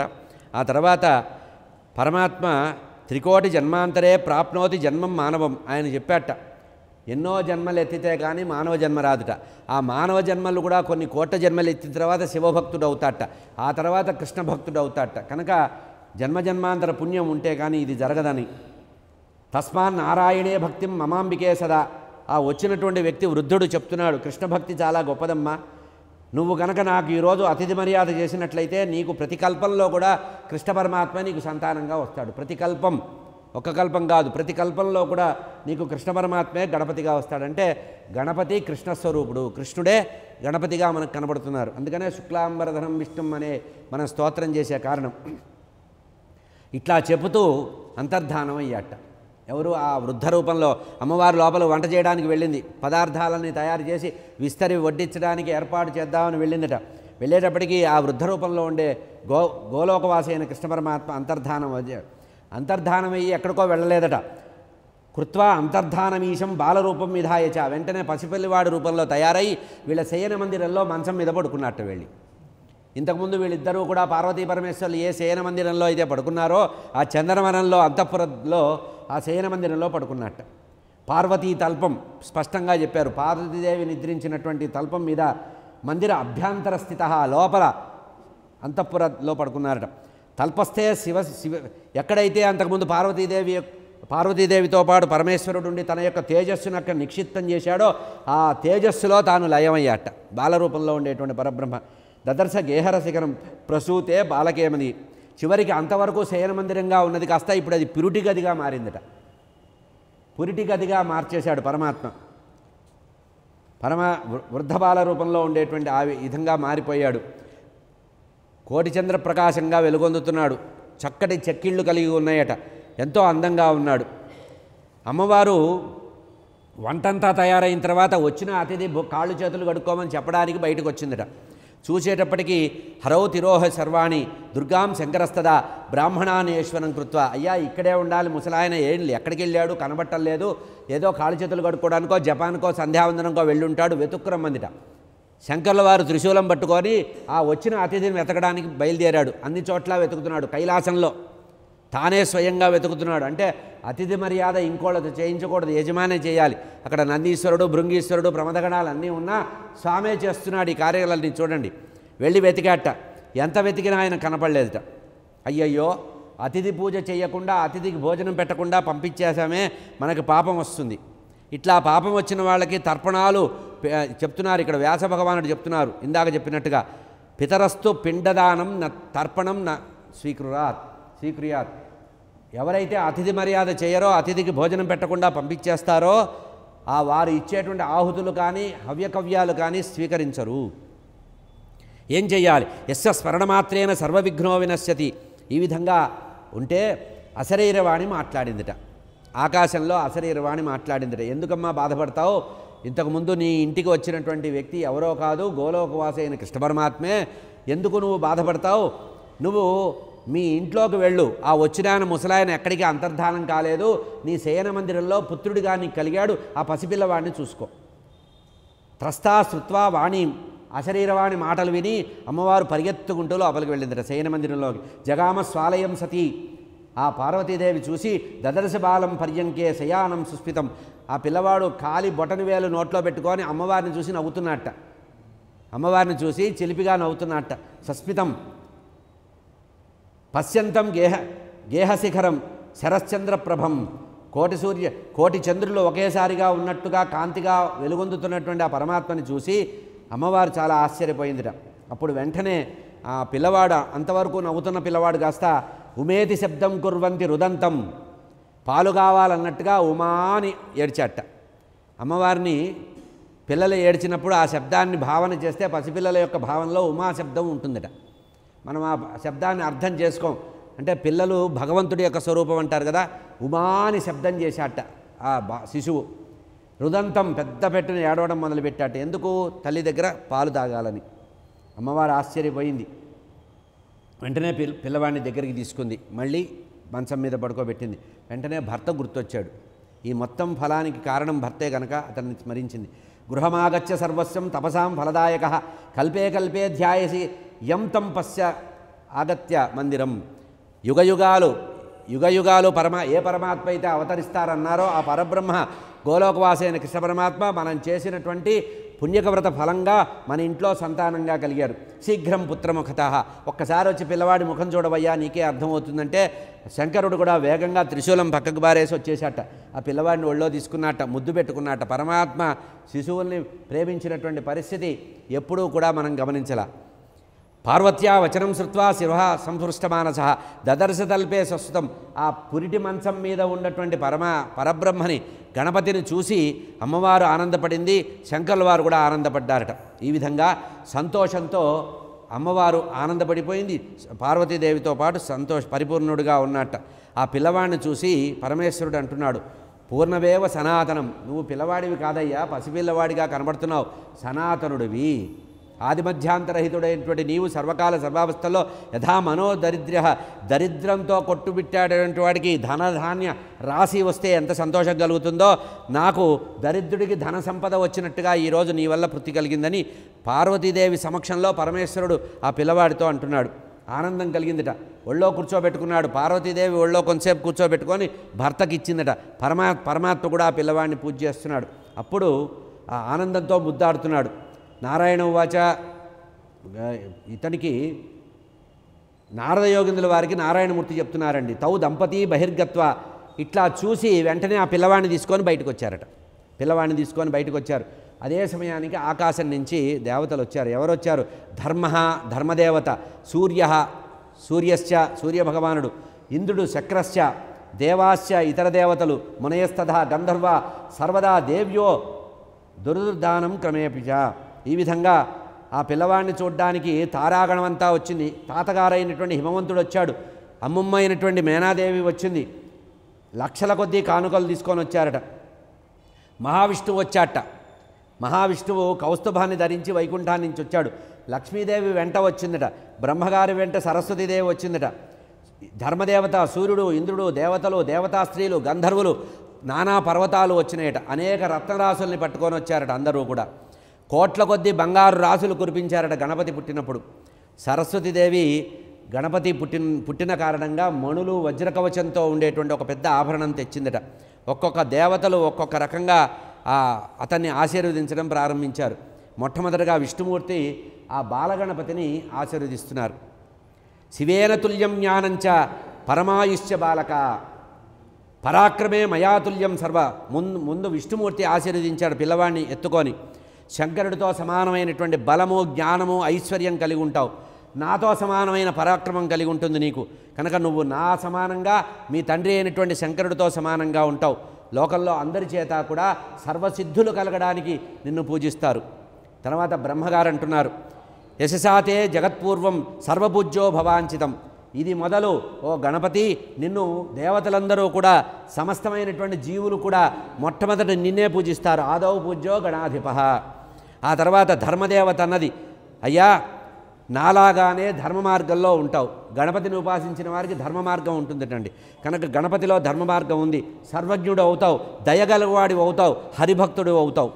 మహాదేవుడు శంకర్ల వారు ఆ పిల్లవాడిని ఒళ్ళో కూర్చోబెట్టుకొని దాతాభవ, నాయన మహాదాతవైతావు, లోకంలో అందరికంటే గొప్ప దాతవైతావు, మయాతుల్యో నాలాంటి దాతవైతావు అన్నాడు.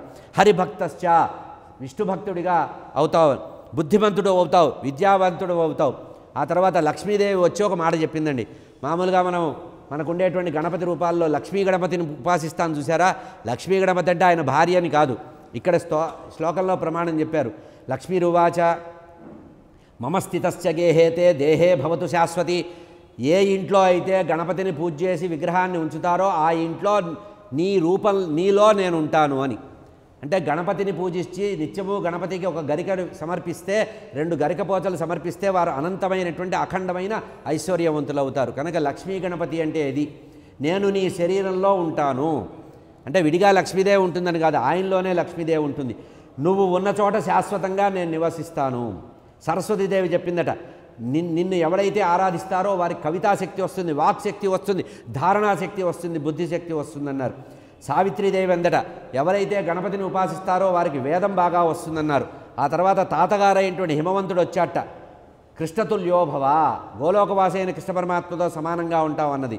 ఆ తర్వాత అమ్మమ్మ వచ్చింది, మేనాదేవి వచ్చి గాంభీర్యంలో సముద్రవంతుడు వాడైతావు, మీ తాతగారు ఎంత ఉన్నతుడో హిమవంతుడు అంత ఉన్నతుడు అవుతావు నాయన అని.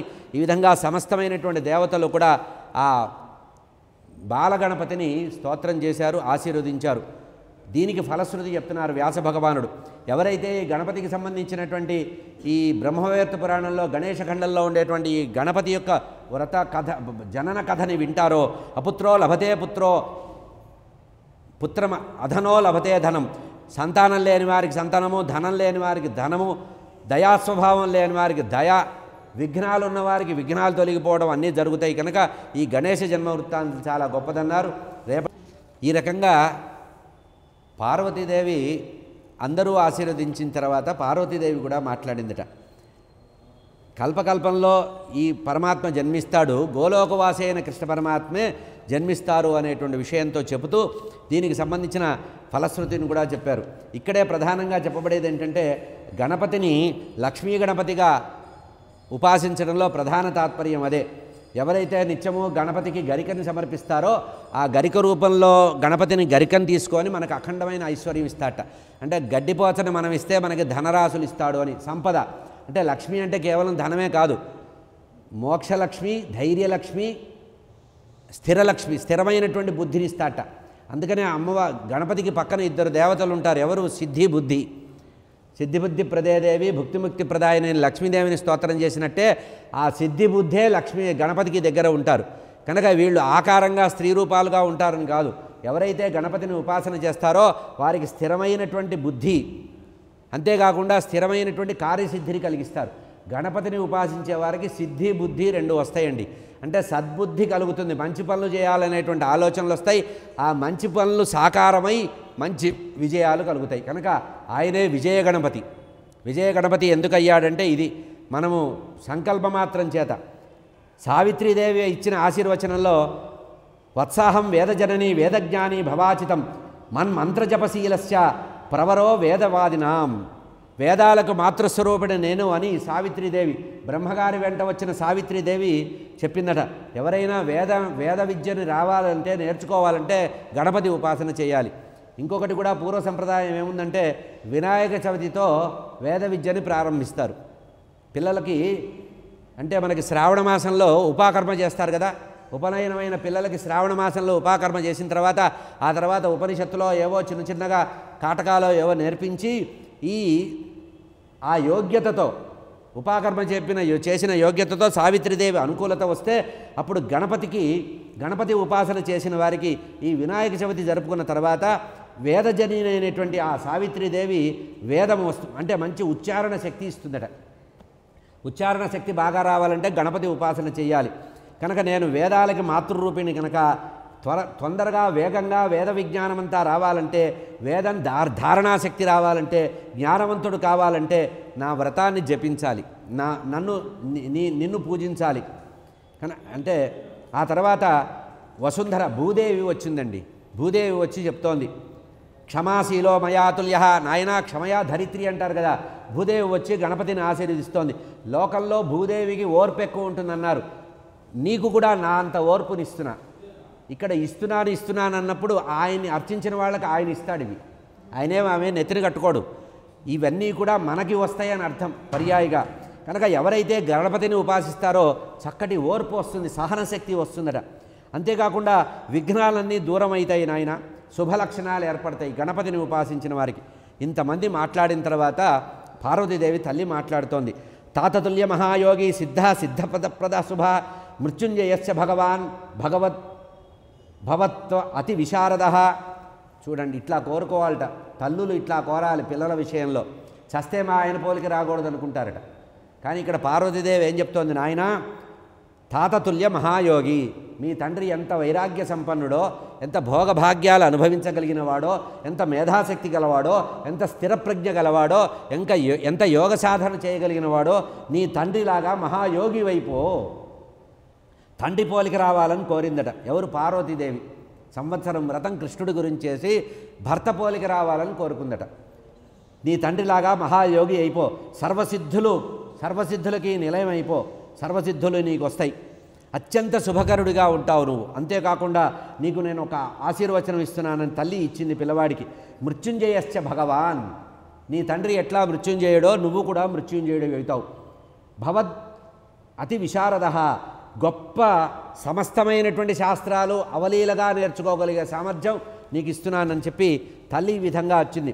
సర్వంతే కథితం వత్స సర్వమంగళ మంగళం గణేశ జన్మకథనం సర్వవిఘ్న నివారణం. ఈ విధంగా సర్వ విఘ్నాలని పోగొట్టడానికి ఇది గణపతికి సంబంధించినటువంటి జన్మవృత్తాంతం అని చెప్పి నారాయణ ఋషి, అంటే నరనారాయణలో ఒకరైనటువంటి బదరికాశ్రమంలో ఉండే నారాయణ ఋషి నారదయోగిందుల వారికి చెప్తున్న కథ అండి ఇది. హరిస్తమాశిషం కృత్వా రత్నసింహాసనే పరే. ఈ విధంగా పరమాత్మ ముక్కోడి దేవతలు అక్కడ ఉండగా గణపతిని ఆశీర్వదించారట. అందరూ కూడా సభలో కూర్చొని ఉన్నారట, రత్నసింహాసనంలో కూర్చున్నారట. ఏతస్మిన్ అంతరేతత్ర ద్రష్టుం శంకరనందన అజగామ మహాయోగి సూర్యపుత్రశ్చనైశ్చర. ఇట్లా అందరూ కూర్చున్నారు, అందరూ ఆశీర్వదించారు, అందరూ కూడా బహుమానాలు తెచ్చిచ్చారట. అదే సభకి అనుకోకుండా ఒకరు వచ్చారట. ఎవరైనా మహాయోగి అయినటువంటి వాడు సూర్యనందనుడు, సూర్యభగవానుడి యొక్క కుమారుడు. ఎవరైనా శనైశ్వరుడు వచ్చాట, సూర్యుడి యొక్క కుమారుడు. ఆయన కూడా గణపతిని చూద్దామని ముచ్చటపడిందిట. ఆయన వచ్చాట. అత్యంత నమ్రవదన ఈషన్ముద్రితలోచన అంతర్బహిస్మరన్ కృష్ణైక మానస. ఈ శనైశ్వరుడి గొప్పతనం ఏంటంటే సర్వకాల సర్వావస్థల్లో గోలోకవాసి అయిన కృష్ణనామస్మరణ చేస్తాటండి. అందుకని ఆయన కృష్ణవర్ణంలో ఉంటాడు. శనైశ్వరుడు వర్ణం కూడా కృష్ణవర్ణమే. కృష్ణనామస్మరణ చేస్తూ ఉంటాట, ఎప్పుడు కూడా ధ్యానంలో ఉంటాట. మనవాళ్ళు అది తెలియక ఏం చేస్తారంటే గ్లాసులు నువ్వుల్లోనే పోసేస్తుంటారు ఆయన మీద జారిపడేటట్టుగా. శనైశ్వరుడికి ఏది బాగా ఇష్టం అంటే మహావిష్ణు ఆరాధన, శివారాధన. ఈ రెండూ చేసిన వారి పట్ల శనైశ్వరుడు చాలా ఇదిగా ఉంటాట. అయితే ఇంత వచ్చి అందరితో పాటు పరమాత్మని చూద్దామని వచ్చి శిశురూపంలో ఉండేటువంటి గణపతిని చూడ్డానికి వచ్చారట. అంతఃపుర ప్రధాన ద్వారం దగ్గర శూలహస్తుడైన శివుడితో సమానంగా ఉన్నట్ట. అందుకని ఆయన్ని శనైశ్వరుడు అన్నారు. శని శని అనకూడదు, మనం శనైశ్వరుడు అనాలి. ఈశ్వర శబ్దం ఆయనకి వాడారు. శని ఈశ్వర, శని ఈశ్వర, శనైశ్వర. కనుక ఇంకో మాట కూడా ఉంది, శనైహి చరహ. ఆయన కుంటివాట, ఒక కాలు అవుడుగా ఉంటుంది కనుక నిదానంగా వెళ్తాడు. ఆయన్ని మందుడు అన్నారు, మందవారం అన్నారు. చూసారా, మందంగా నడుస్తాడు కనుక శనైహి చరహ, శనైశ్చర. సూర్యకుమారుడైనటువంటి శనైశ్వరుడు శిశురూపంలో ఉండే పరబ్రహ్మని చూద్దామని వచ్చారట. శనైశ్వరవాచ శివాజ్ఞయా శివం ద్రష్టుం. అక్కడ ద్వారపాలకులు శివకింకర్లు ఆపేశారట. ఎందుకయ్యా లోపలికి వెళ్తున్నావు, లోపల హడావుడిగా ఉంది, ఇప్పుడు నువ్వెందుకు వచ్చావన్నారట. అప్పుడు చెప్తున్నారు, శివాజ్ఞయా శిశుం దృష్ట్వా యామి శంకర కింకర. ఓ శంకర కింకరులారా, పరమేశ్వరుడి యొక్క కుమారుడైనటువంటి ఆ బాలుడిని చూద్దామని వచ్చానయ్యా. అయితే శివాజ్ఞ లేనిదే నేను లోపలికి రాను, శివాజ్ఞ కోసం ప్రతీక్షిస్తున్నా. ఆజ్ఞాం దేహి చ మాం గంతుం పార్వతీ సన్నిధం బుధ. పార్వతీ సమక్షంలో ఉండేటువంటి ఆ బాల శిశువుని పరబ్రహ్మని చూడ్డానికి వెళతాను, మాకు ఆజ్ఞ ఇవ్వవలసింది. అప్పుడు వెంటనే అంటున్నారు, విశాలాక్షుడు అంటున్నాడు, ఓ శనైశ్వర, నేను దేవతల యొక్క ఆజ్ఞని శిరసావహిస్తాను కనుక శంకరాజ్ఞ చాలా ప్రధానం కనుక నువ్వు నిరంతరము కూడా శుచిగా అనుష్ఠానం చేస్తూ ఉంటావు కనుక శనిరభ్యంతరంగత్వ ఈ రకంగా లోపలికి అనుమతించారట. శనిరభ్యంతరంగత్వ రత్నసింహాసన స్థిత పార్వతీం సస్మితాముదా. వెంటనే పార్వతీదేవి విశాలాక్షుడైనటువంటి శనైశ్వరుడు ఆ రకంగా అంతఃపురంలో ప్రవేశించి వినయంగా తల వంచుకొని కూర్చుని నిలబడ్డాట. తల ఎత్తలేదు, తల నించుకొని ఉన్నట్ట. రత్నసింహాసనం మీద పార్వతీదేవి చూసింది, పాపం శనైశ్వరుడు వచ్చాడని దయగలిగింది ఆమెకి. 5 పరిచారకులను పిలిచి ఆయన ఎందుకు అక్కడ ఉన్నాడు, లోపలికి రమ్మనండి అందుట. తల వంచుకొని ఉన్నటువంటి మోక్ష అతని యొక్క యోగక్షేమాన్ని కోరినటువంటి మోక్షాన్ని కూడా ఇవ్వగలిగేటువంటి సమర్థులైన పార్వతీదేవి అతన్ని ఆశీర్వదించిన ఆయన కథమ ఆనమ్రత. అయ్యా, ఇంత దూరం వచ్చావు, చూడ్డానికి వచ్చావు కదా, ఒక మాట లేదు, పలుకు లేదు, ముచ్చట లేదు, ఎవరిని పలకరించడం లేదు, తల వంచుకొని ఈ విధంగా ఎందుకు నిలబడ్డావు, ఇది ఏమన్నా పద్ధతా, నా పుత్రుడిని ఎందుకు చూడకుండా అట్లా నిలబడ్డావు అని అడుగుతున్నాడు. నా పుత్రుడిని చూడ్డానికే కదా నువ్వు వచ్చింది, చూడ్డానికి వచ్చిన వాడివి చూడాలి కదా అంటే అప్పుడు శనైశ్వరుడు చెప్తున్నాడు, సర్వే స్వకర్మణా సాధ్వి భజంతే తపసఫలం శుభాశుభం చేయత్కర్మ. అమ్మా, ప్రాణులందరి యొక్క కర్మను అనుసరించే శుభాశుభ కర్మలు ఉంటాయి. కొంతమంది ధనవంతులుగా పుడతారు, కొంతమంది దీనులుగా పుడతారు. బంధువుల్లో కొంతమందికి మంచి పేరు ఉంటుంది, కొంతమందికి చెడ్డ పేరు ఉంటుంది. అదేవిధంగా కర్మ ప్రభావం చేత మంచి భార్య, మంచి సంతానము, మంచి సమాజము, చెడు సమాజము, చెడు భార్య, చెడు సంతానం వస్తారు. కనుక ఈ రకంగా ఇతిహాసంచ గోప్యం శృణు శంకర వల్లభే. అమ్మా, ఏం చెప్పమంటావు, నేను ఎప్పుడూ కూడా తల వంచుకొని ఉండవలసినటువంటి విధి నాకు వచ్చింది. నేను ఎప్పుడూ తల వంచుకొని ఎందుకుంటానో నా కథ చెప్తున్నాను మీరు. ఇది చాలా రహస్యమైన తల్లి, మాతృస్వరూపుడు రానివి కనుక నీ ఎదురుగా నేను దాచకుండా యథార్థం చెప్తున్నాను తల్లి. నేను సిగ్గుబడి తల వంచుకోవడానికి కారణం ఉంది. నేను కృష్ణ పరమాత్మ మీద అచంచలమైనటువంటి భక్తి విశ్వాసాలు ఉండేవాడిని. పరమాత్మని నిరంతరము తపస్సు ద్వారా సాధ్యం పొందేవాడిని. విషయవాంఛలు లేవు నాకు. కనుక నా తండ్రి సూర్యభగవానుడు చిత్రరథుడు పుత్రికనిచ్చి నాకు వివాహం చేశారు అని తన కథనంతా చెప్పుకున్నాడు. నా భార్య మంచి వయసులో ఉండి ఋతుస్నాత అయి నా దగ్గరికి వచ్చింది. నేను నిరంతరము కూడా కృష్ణారాధన చేస్తూ జపంలో ఉంటూ అనుష్ఠానంలో తల వంచుకొని ఉన్నా. నన్ను పిలిచి పలకరించకుండా నా భార్య అందగత్తె కాపురానికి వస్తే ఆమెని ప్రేమించి దగ్గరికి తీసుకొని అనురాగం లేకుండా చిత్రరథుడి యొక్క కుమార్తె అయినటువంటి నా భార్యని నేను కామమోహితుడు కాకుండా అదే రకంగా ఉంటే అప్పుడు నన్ను శపించారట. ఏమని, నువ్వు నన్ను చూడలేదు గనక నువ్వు చూసిన వాడికి తలదెగి పడుతుందని శపించారట. ఈ కారణం చేత అమ్మా, నేను ఏ వస్తువును చూసినా ఆ వస్తువు నశిస్తుందని నన్ను బాధించారు కనుక నేను అప్పటి నుంచి ఎవరిని కూడా నేరుగా చూడలేకపోతున్నా. ఈ శాపం వల్లనే నాకు ఈ సమస్య వచ్చింది తల్లి. అందుకని ఇంత దూరం వచ్చాను కానీ నేను తల ఎత్తి చూడలేకపోతున్నా. ఈ విధంగా అనేటప్పటికీ అక్కడ ఉండే వాళ్ళందరూ పెద్దగా నవ్వారటండి. పార్వతీదేవి యొక్క సఖులందరూ నవ్వారట. ఇది దానికి సంబంధించిన శిరపతనానికి సంబంధించిన నారాయణ ఋషి చెప్తున్నాడు.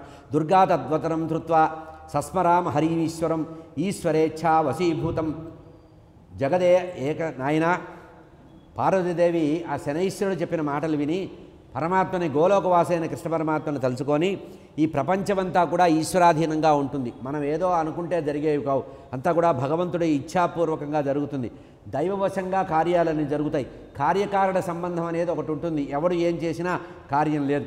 కనుక నా కుమారుణ్ణి శనైశ్వరుడు చూస్తే సమస్య నిజంగా వచ్చేటట్టుంటే పర్వాలేదు, ఈశ్వరాజ్ఞ లేకపోతే వాడు ఇక్కడికి రాడు, వాడు చూడాలని కోరిక ఉండదు, అయినప్పటికి కూడా జాగ్రత్తగా ఉంటున్నాడు, అయినా సరే చూడు నాయన తప్పకుండా చూడు, ఏమి ఇబ్బంది లేదు. పార్వత్యాం వచనాం శ్రుత్వా శనేర్మేనే హృదా స్వయం పశ్యామి కిం న పశ్యామి పార్వతీ సుతమహ్యహో. ఈ విధంగా శనైశ్వరుడు మనసులో అనుకున్నట్ట, అమ్మవారే చూడమంటోంది, ఇప్పుడు నేను ఈ పిల్లవాడిని చూడాలా చూడకూడదా, ఇంకా భయపడుతున్నాడు, బాధపడుతున్నాడు. నేను ఈ శిశువుని కనుక చూస్తే తప్పకుండా ఈ పిల్లవాడికి ఆపద జరుగుతుంది, ఇది పెద్ద గంభీరమైన శాపం, పతివ్రత యొక్క శాపం. నేను చూడకపోతే పార్వతీదేవి శపిస్తుంది, చూస్తే ఈ పిల్లవాడికి ప్రమాదం కలుగుతుంది, ఇప్పుడు నేను ఏం చేయాలి, చూడాలా చూడకూడదా, ఆత్మరక్షణ చేసుకోవడం చాలా మంచిది అని భావించి ఏమీ లేకుండా అట్లాగే ఉన్నాడు. ధర్మదేవతని సాక్ష్యంగా ఉంచుకొని ఆ ధర్మదేవతను పిలిచాట శనైశ్వరుడు, అయ్యా ధర్మదేవత నువ్వే సాక్ష్యము, అమ్మవారు చూడమంది కనుక అమ్మవారి మాట మీద బలవంతం మీద చూస్తున్నా, ఏం జరిగినా నువ్వే సాక్ష్యం అని అన్నట్ట. పార్వతీదేవిని దాటి ఆ పిల్లవాడిని చూడ్డానికి వెళ్ళాట, తన కళ్ళతో ఆ శిశువు యొక్క ముఖాన్ని చూశాట శనైశ్వరుడు. శనైశ్చ దృష్టి మాత్రేణ చిన్నే వైమస్తకే మునే చక్షురున్మీలయాతస్థౌ నమ్రా ననః శని. ఎప్పుడైతే అనుకున్నంత జరిగింది, వద్దు వద్దని ఎంత చెప్పినప్పటికి కూడా బలవంతంగా అమ్మవారు చూడమంటే ఎప్పుడైతే శనైశ్వరుడు తేరిపారా ఆ పిల్లవాడిని చూశాడో ఆ పిల్లవాడి యొక్క శిరస్సు తెగిపోయి నేల మీద పడిందిట. అప్పుడు బాధపడుతూ కళ్ళనీళ్లు పెట్టుకొని శనైశ్వరుడు కళ్ళు మూసుకున్నట్ట, ఇంకా ఎవరిని చూడకూడదు, ఎవరికి అపకారం జరగకూడదని కళ్ళు మూసుకున్నట్ట శనైశ్వరుడు. పార్వతీదేవి ఆ పిల్లవాడిని ఒళ్ళో పెట్టుకుందిట, మొండెవంతా కూడా రక్తంతో నిండిపోయి ఉంది, శిరస్సు గోలోకానికి వెళ్ళిపోయిందిట. ఆ శిరస్సు తెగి ఇక్కడ బళ్ళ గోలోకానికి వెళ్ళిపోయింది, కృష్ణ పరమాత్మలో లీనమైపోయిందట. అది అక్కడ జరిగిన కారణం, కృష్ణ పరమాత్మలో లీనమైంది. కృష్ణ పరమాత్మను తలుచుకొని ఆ పిల్లవాడు విగత జీవుడై శిరస్సు లేకపోవడం వల్ల మొండాన్ని చేతిలో పెట్టుకొని అమ్మవారు మూర్ఛపోయి చాలా బాధపడిందట. దేవతా స్త్రీలందరూ కూడా బాధపడ్డాట. తాన్ సర్వాన్ మూర్ఛితాన్ దృష్ట్వా గరుడం హరి జగామ పుష్పభద్రాంచ. పుష్పభద్రా నదీతీరే అపశ్యత్ కాననే స్థితం గజేంద్రం నిద్రితం తత్ర. పరమాత్మ వెంటనే కైలాసంలో దేవతాల స్త్రీలందరూ కూడా మూర్ఛపడిపోయిన సమయంలో ఇది గమనించినటువంటి వైకుంఠవాసి అయిన నారాయణమూర్తి గరుక్మంతుడిని మీద అధిరోహించి ఉత్తర దిక్కుగా వెళ్ళి పుష్పభద్రా నదీ తీరం వైపు వెళ్ళాట. అక్కడ పుష్పభద్రా నదీ తీరంలో ఒక గజరాజు తన భార్యతో సహా పిల్లలతో సహా నిద్రపోతున్నట్ట. పుష్పభద్రా నదీ తీరంలో నిద్రపోతున్నాడు, ఉత్తర దిక్కుగా తలబెట్టుకొని నిద్రపోతున్నట్ట.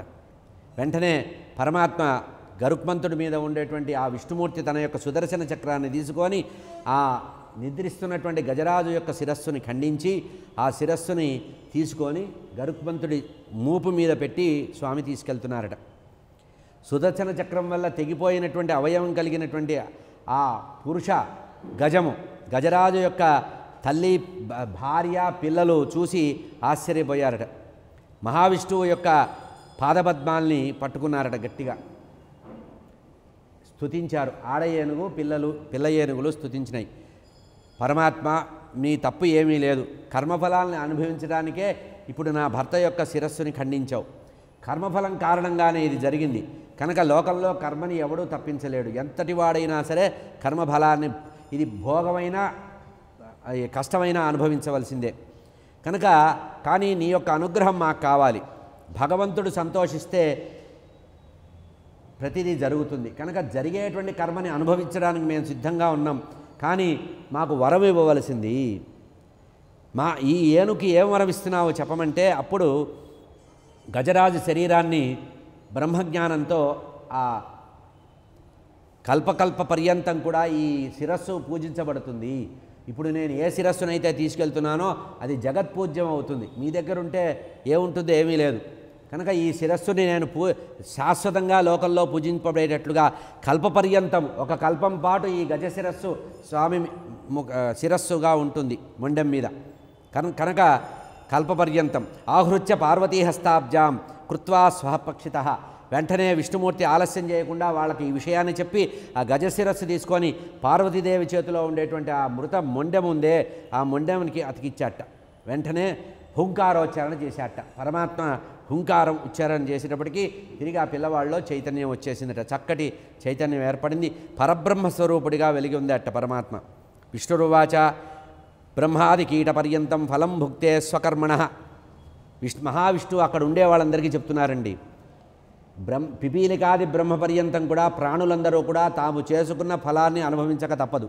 అది శుభఫలమైనా అశుభఫలమైనా ఎటువంటి ఫలితమైనా కూడా ఏ శరీరంలో పుట్టాలో ఎవడు ఎక్కడ పుట్టాలో ఏ యోనిలో పుట్టాలో అది భగవంతుడి యొక్క నిర్ణయం అనుకుంటాం. కానీ పూర్వకర్మార్జితం మనం చేసుకున్న కర్మ వల్లే మనకు జన్మలు వస్తాయి. కానీ భగవంతుడు మన జన్మకర్మలకి కారణం కాదు.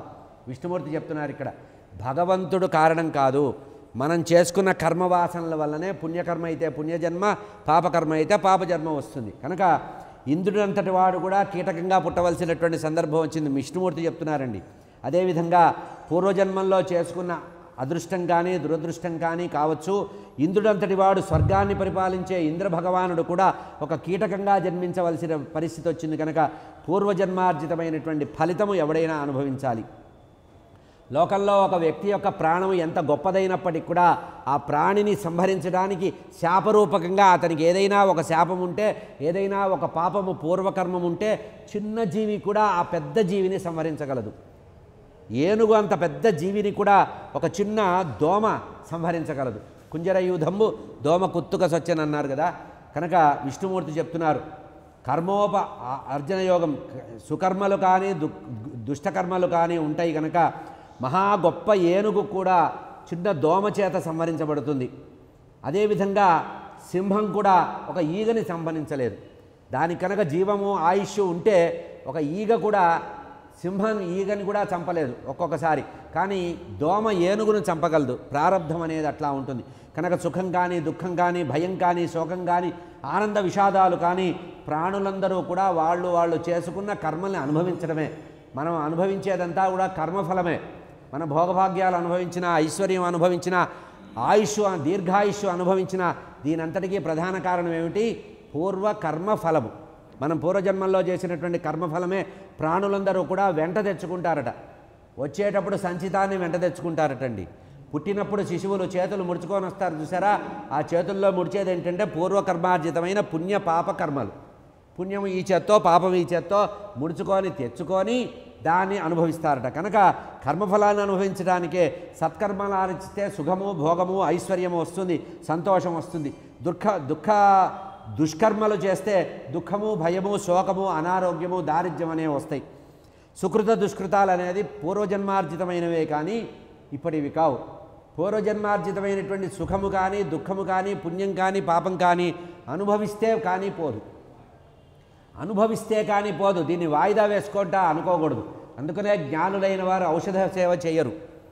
మహాజ్ఞానులైనటువంటి వారు గొప్ప గొప్ప వాళ్ళు యోగులైనటువంటి వాళ్ళు వైద్యం చేసుకోరు. ఎందుకంటే ఏదో పూర్వజన్మార్జితమైనటువంటి పాపము వ్యాధి రూపంలో వచ్చింది. వ్యాధి రూపేణ పీడిత. జన్మాంతరమైనటువంటి పాపమంతా కూడా వ్యాధి రూపంలో దారిద్ర్య రూపంలో వస్తుంది. దారిద్ర్యం అనుభవిస్తే పాపం పోతుంది, రోగము అనుభవిస్తే పోతుంది. అట్లాగే పుణ్యం కూడా అనుభవిస్తే క్షయిస్తుంది. కనుక ఈ విధంగా ఇంకోటి ఇదంతా కూడా అనుభవించడానికి యోగ్యమైన ప్రదేశం ఏంటో చెప్తున్నారండి. మన అదృష్టం ఇది. విష్ణుమూర్తి చెప్తున్నారు, ఎవరికైతే పూర్వార్జితమైనటువంటి పుణ్యం బాగా ఉంటుందో వాడు పవిత్రమైన కర్మభూమి అయిన భారతదేశంలో పుడతాట. ఎందుకంటే సర్వకర్మలు చేయడానికి అనుకూలమైన ప్రదేశం అంటే ఇది. మనం చేసినటువంటి పుణ్యకర్మలు కానీ పాపకర్మలు కానీ అనుభవానికి రావాలంటే ఈ భారత భూమిలో జన్మించాలి. సత్కర్మలు చేసిన వాడికి ఇక్కడ సద్బుద్ధి వస్తుంది.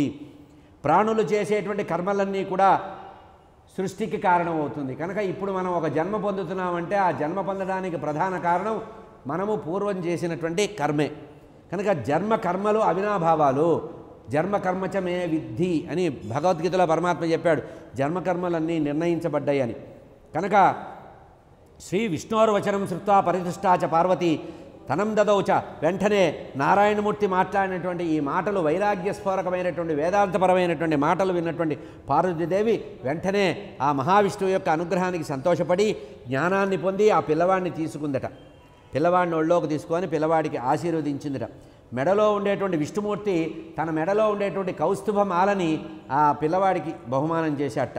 బ్రహ్మదేవుడు వచ్చి తన కిరీటాన్ని పిల్లవాడికి ఇచ్చాట. ధర్మదేవత రత్నభూషణాలను ఇచ్చాట. దేవతా స్త్రీలందరూ కూడా యథోచితంగా ఇచ్చారు. తుష్టావచ మహాదేవ. ఈ విధంగా పునర్జన్మ పొందినటువంటి ఆ పరమాత్మ మహావిష్ణువు యొక్క అనుగ్రహం వల్ల పునర్జన్మ పొందినటువంటి తన సంతానాన్ని శంకర భగవానుడు చూసి చాలా సంతోషపడ్డాట. ఇదంతా పెద్ద నాటకం. శంకర భగవానుడు ఎవరో కాదు, విష్ణుమూర్తి ఎవరో కాదు, గోలోకవాసైన కృష్ణుడు ఎవరో కాదు, గణపతి ఎవరో కాదు. కనుక తన పుత్రుడికి పునర్జన్మ వచ్చినందుకు సంతోషపడ్డటువంటి శంకర భగవానుడు ఆనంద పారవస్యంతో ఉన్నట్ట. దేవతలు, పర్వతాలు, గంధర్వులు అక్కడికి వచ్చారట. మహావిష్ణువుని స్తోత్రం చేశారు. పార్వతీదేవి తన తండ్రి అయినటువంటి హిమవంతుడు మొదలైనటువంటి వాళ్ళని తీసుకొచ్చి పిల్లవాడిని చూపించారట. బ్రాహ్మణులందరికీ కూడా చాలా బహుమానాలు ఇచ్చారట. ఆ సందర్భంలో బ్రాహ్మణులందరినీ కూర్చొని వేదాలు పురాణాలు చదివారట. పురాణ ప్రవచనము వేద పారాయణ చేశారట. శనిం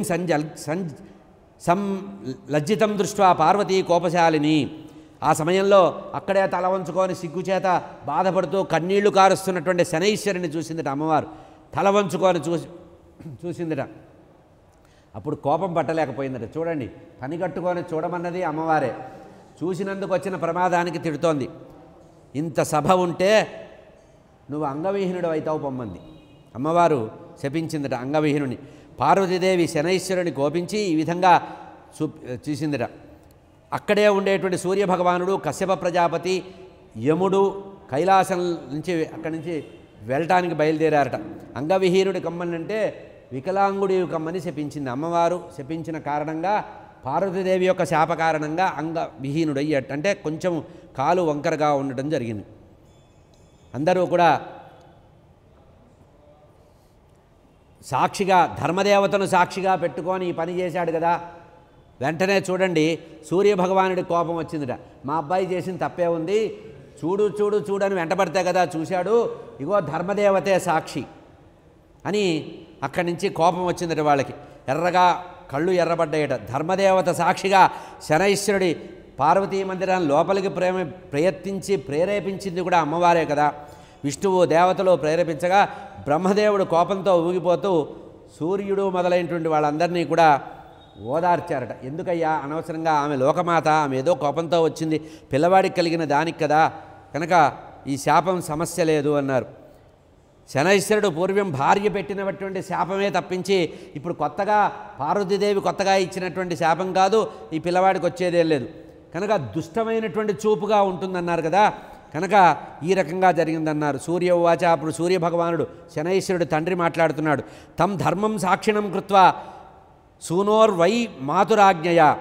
అమ్మా, మా అబ్బాయి తప్పేం లేదు, నా కుమారుడైనటువంటి శనేశ్వరుడు ధర్మదేవత సాక్షిగా తల్లి అయినటువంటి పార్వతీదేవి ఆజ్ఞ పొంది పుత్రుణ్ణి అతి ప్రయత్నంతో చూశాడు. ఎప్పుడూ ఎవరిని నేరుగా చూసే అలవాటు మానేశాడు మావాడు. చాలా రోజులైంది కళ్ళల్లో కళ్ళు పెట్టి చూడడం అనేది మానేసి చాలా రోజులైంది మా అబ్బాయి. కానీ ఇప్పుడు అతి ప్రయత్నంగా చూశాడు, కళ్ళు తేరిపార తీసి చూడడం జరిగింది. ఎందుకు ఇది? ఈ కారణం చేత అమ్మవారు చూడమంది కనుక. కనుక నా కుమారుడు తప్పేం లేదు, అనవసరంగా నా కుమారుని ఎందుకు, కనుక నా పుత్రుడికి అంగవిహీనుడి కమ్మని శపించడం మహా తప్పు కదా, దోషం కదా. ఎందుకు ఇది? నా పుత్రుడు ఈ విధంగా అంగవిహీనుడు అయితే పార్వతీదేవి ఏ రకంగా ఆనందపడుతుంది. అప్పుడు యమధర్మరాజు అంటున్నాడు, యమోవాచ ప్రదాయ స్వయమాజ్ఞాయాం చ శశాపేయం స్వయం కథ. పార్వతీదేవి తాను స్వయంగా తన కుమారుణ్ణి చూడమని ఆజ్ఞ ఇచ్చి మళ్ళీ మాట మార్చి తానే శపించడం న్యాయంగా ఉందా? చంపదలిచిన వాడిని పిలిచి దగ్గరికి పిలిచి చంపినట్టుగా ఉంటుంది. నేను రక్షిస్తాను రా అని పిలిచి ప్రాణభిక్షని పెట్టి అభయాన్ని ఇచ్చిన వాళ్ళు సంబరిస్తే ఎట్లా ఉంటుందో పార్వతీదేవి విధంగా శపించడం ఏమన్నా బాగుందా? బ్రహ్మదేవుడు అంటున్నాడు, బ్రహ్మవాచ శశాప పార్వతీ రుష్ట స్త్రీ స్వభావశ్చ చాపలాత్. నాయనా కశ్యపాదులారా, పార్వతీదేవి కూడా ఒక స్త్రీయే కదా. స్త్రీ స్వభావం, తన పిల్లవాడికి ఏదైనా ప్రమాదం జరిగితే స్త్రీ స్వభావరీత్యా తల్లి మాతృభావన పొందింది కనుక స్త్రీ స్వభావం చేత తొందరపడి కోపించింది కనుక శపించిందే కానీ వేరు కాదు. పూజ్యులైనటువంటి మీరందరూ కూడా ఆమెను క్షమించాలి అని బ్రహ్మదేవుడు చెప్పాడు. ఓ దుర్గా మాత, నీవు కూడా ఈ పుత్రుడిని చూడడానికి నువ్వు ఆరోగ్యం ఇచ్చిన తర్వాతే శనైశ్వరుడు చూశాడు, ఇప్పుడు అతన్ని శపించావు, అతని తప్పు లేకుండా అతను శాపం పొందుతున్నాడు అని పార్వతీదేవిని బుజ్జగించారటండి. వచ్చిన వాళ్ళందరూ కూడా బుజ్జగించారట. అమ్మా తప్పులేదు. బభూవ పార్వతీతుష్ట బ్రహ్మణో వచనాన్మునే శాంతా బభూవస్తు తత్ర దినేశ యమకశ్యపా.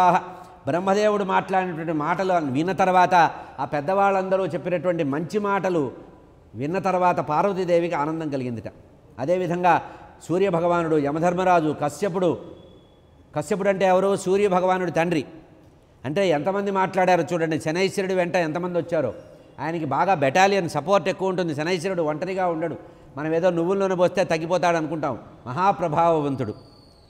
చూడండి, కశ్యపుడు యొక్క కుమారుడు సూర్యభగవానుడు. సూర్యుడు భగవానుడు కుమారుడు శనైశ్వరుడు. కనుక యమధర్మరాజు కూడా వచ్చారు వెంట.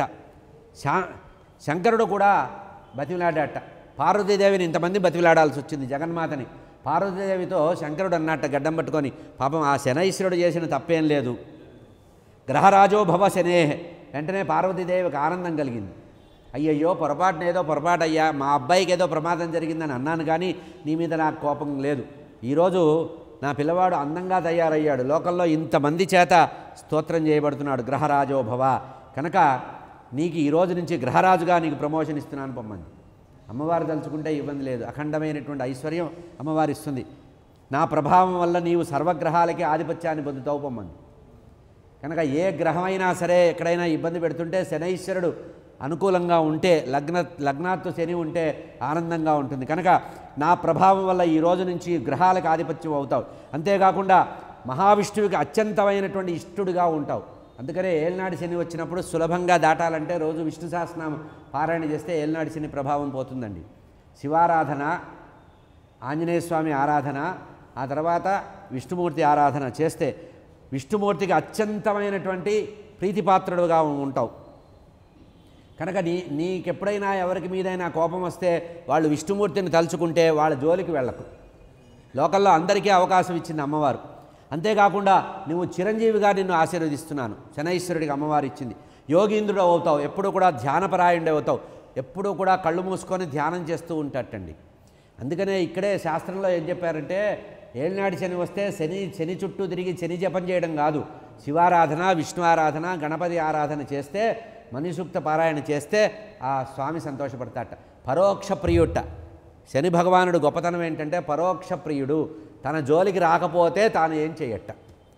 తన్ని అనవసరంగా ఎవరైనా ఇబ్బంది పెడితే, ఇరిటేట్ చేస్తే ఇరిటేషన్ వస్తుంది, కానీ వేరే భగవంతుడిని ఆరాధన చేస్తే శనైశ్వరుడు ఎవరి దగ్గరికి రాట. కనుక శ్రీహరి భగవానుడికి అత్యంత ప్రీతిపాత్రుడు అవుతావు, చిరంజీవి అవుతావు, యోగీంద్రుడు అవుతావు. అంతేకాకుండా విష్ణుమూర్తి మీద దృఢమైనటువంటి భక్తి విశ్వాసాలు కలుగుతావు.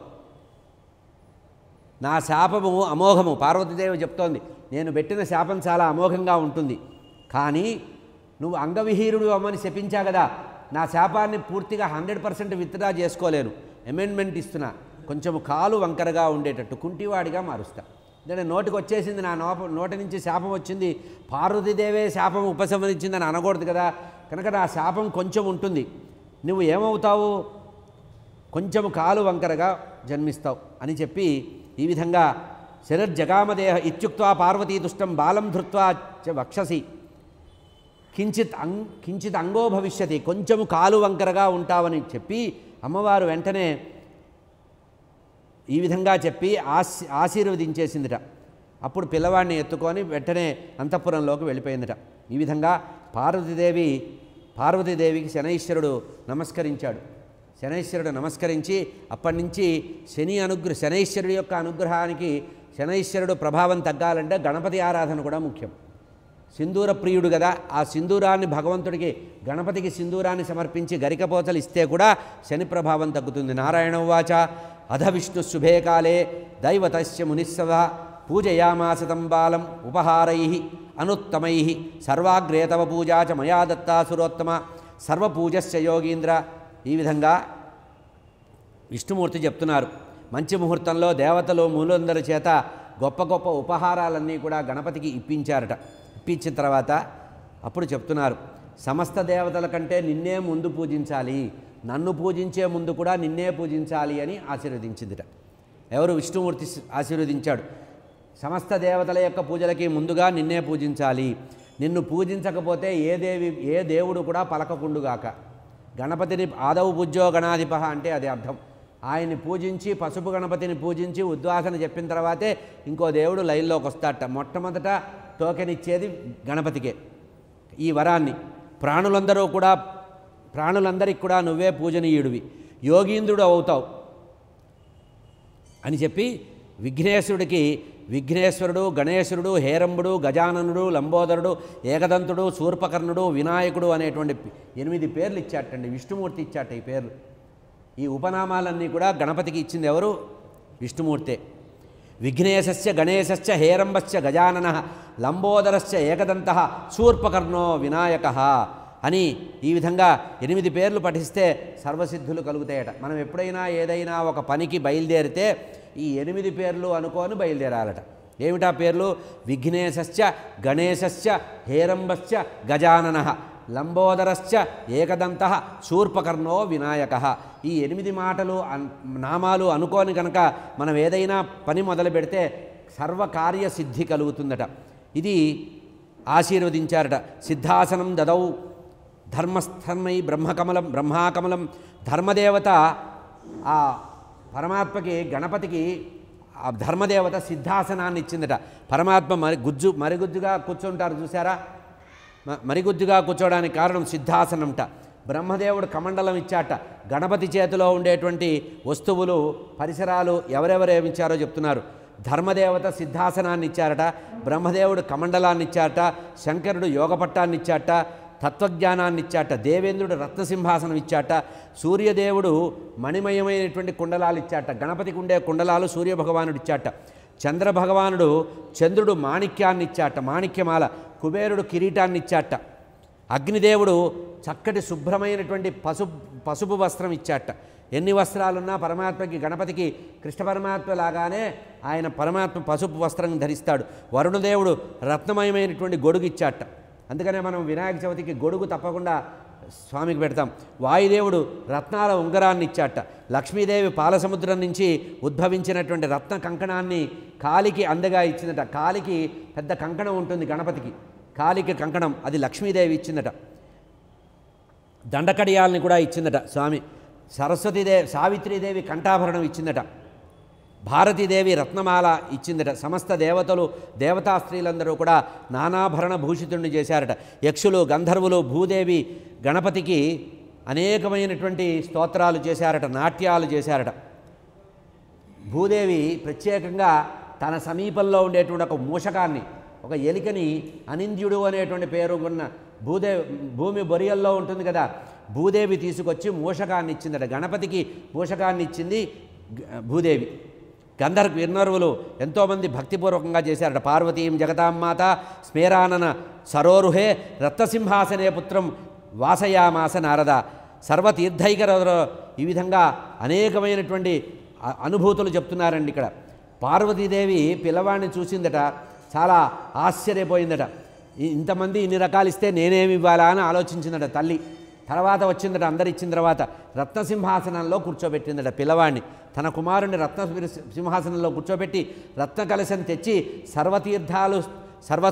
సర్వదేవతలు స్తోత్రం చేస్తుంటే తీర్థాలతో అభిషేకం చేసిందట గణపతికి, బాలగణపతికి స్నానం చేయించిందిట. ఆ తర్వాత గణపతికి 2 వస్త్రాలను ఇచ్చిందిట. దూర్వం ఇచ్చిందట. గరికని కూడా మొట్టమొదటిసారి ఇచ్చింది అమ్మవారే. అక్షతల్ని, పూలని, చందనాన్ని ఇచ్చిందట. గోదావరి నదీ జలాన్ని, గంగానదీ జలాన్ని, పుష్కర తీర్థాన్ని తెచ్చి స్వామికి ఆచమనం చేయించిందట. అశ్వనీ కుమారులు ఇద్దరూ వచ్చి విష్ణు తైలాన్ని పూసి స్వామికి శరీరం నిండా సుగంధమైనటువంటి తైలాన్ని పూచారట. కస్తూరి వంటి సుగంధ ద్రవ్యాలన్నీ కూడా ఇచ్చారట. పుష్పాలు ఇచ్చారట. తులసీ దళాలు కూడా ఇచ్చారట. తులసీ దళాలని కూడా సమర్పించారట విష్ణుమూర్తి. ధూపదీపాలని సమర్పించారట. గణపతికి ఇష్టమైనటువంటి నైవేద్యాలు పెట్టారట. గణపతికి ఏమి ఇష్టము ఇది చెప్తున్నారు బ్రహ్మవేత్త పురాణంలో. నువ్వుల ఉండలు ఇష్టమట, నువ్వులతో చేసినటువంటి బెల్లపు ఉండలు ఇష్టమట, ఎవలతో చేసిన మధుర పదార్థం ఇష్టమట, గోధుమ రవ్వతో చేసిన పదార్థం ఇష్టమట, లడ్డూలు బాగా ఇష్టం, బాగా చిత్రాన్నం ఇష్టమట పరమాత్మకి, తీయగా ఉండేటువంటి స్వస్తికం అనేటువంటి వంటకం అంటే ఇష్టమట, బెల్లపు పానకం పరమాత్మకి ఇష్టంట, పేలాలు బాగా ఇష్టమట, అటుకులు బాగా ఇష్టం. అందుకనే మనం అటుకులు బెల్లం ముక్కలు కూడా వినాయక చవితి రోజు నైవేద్యం పెడతాం. పేలాలు, అటుకులు, లడ్డూలు కూరగాయలతో తయారు చేసిన అనేకమైనటువంటి కూరగాయలతో తయారు చేసిన ఆహారం ఇష్టమట. అంటే వెజిటేబుల్ పలావ్ లాంటిది అనమాట. అన్ని కూరగాయలతో ఉండేటువంటి పదార్థం ఇష్టమట పిండి వంటలతో పాటు. ఇట్లా అంతేకాకుండా ఖర్జూర ఫలం చాలా ఇష్టమట, వెలగపండు చాలా ఇష్టమట, మామిడి పండు, పనసపండు ఈ పరమాత్మకి బాగా ఇష్టం, నారికేళం కూడా గణపతికి చాలా ఇష్టమట. హిమవంతుడు అనేక మంది పరిచారకుల్ని స్వామికి సమర్పించడం జరిగిందిట. అనంతర కథ రేపటి రోజున మనం చేస్తాం. స్వస్తి ప్రజాభ్య పరిపాలయంతాం న్యాయేన మార్గేణ మహిమహీష గోబ్రాహ్మణేభ్య శుభమస్తు నిత్యం. లోకాః సమస్తాః సుఖినో భవంతు. కాలే వర్షతు పర్జన్య పృథివీ సస్యశాలిని. దేశోऽयं క్షోభరహితः బ్రాహ్మణాः సन्तు నిర్భయాः. అపుత్రాः పుత్రిణः సन्तు పౌత్రిణः పౌత్రిణः. అధనాः సధనాः సन्तు జీవంతు శరదాం శతం.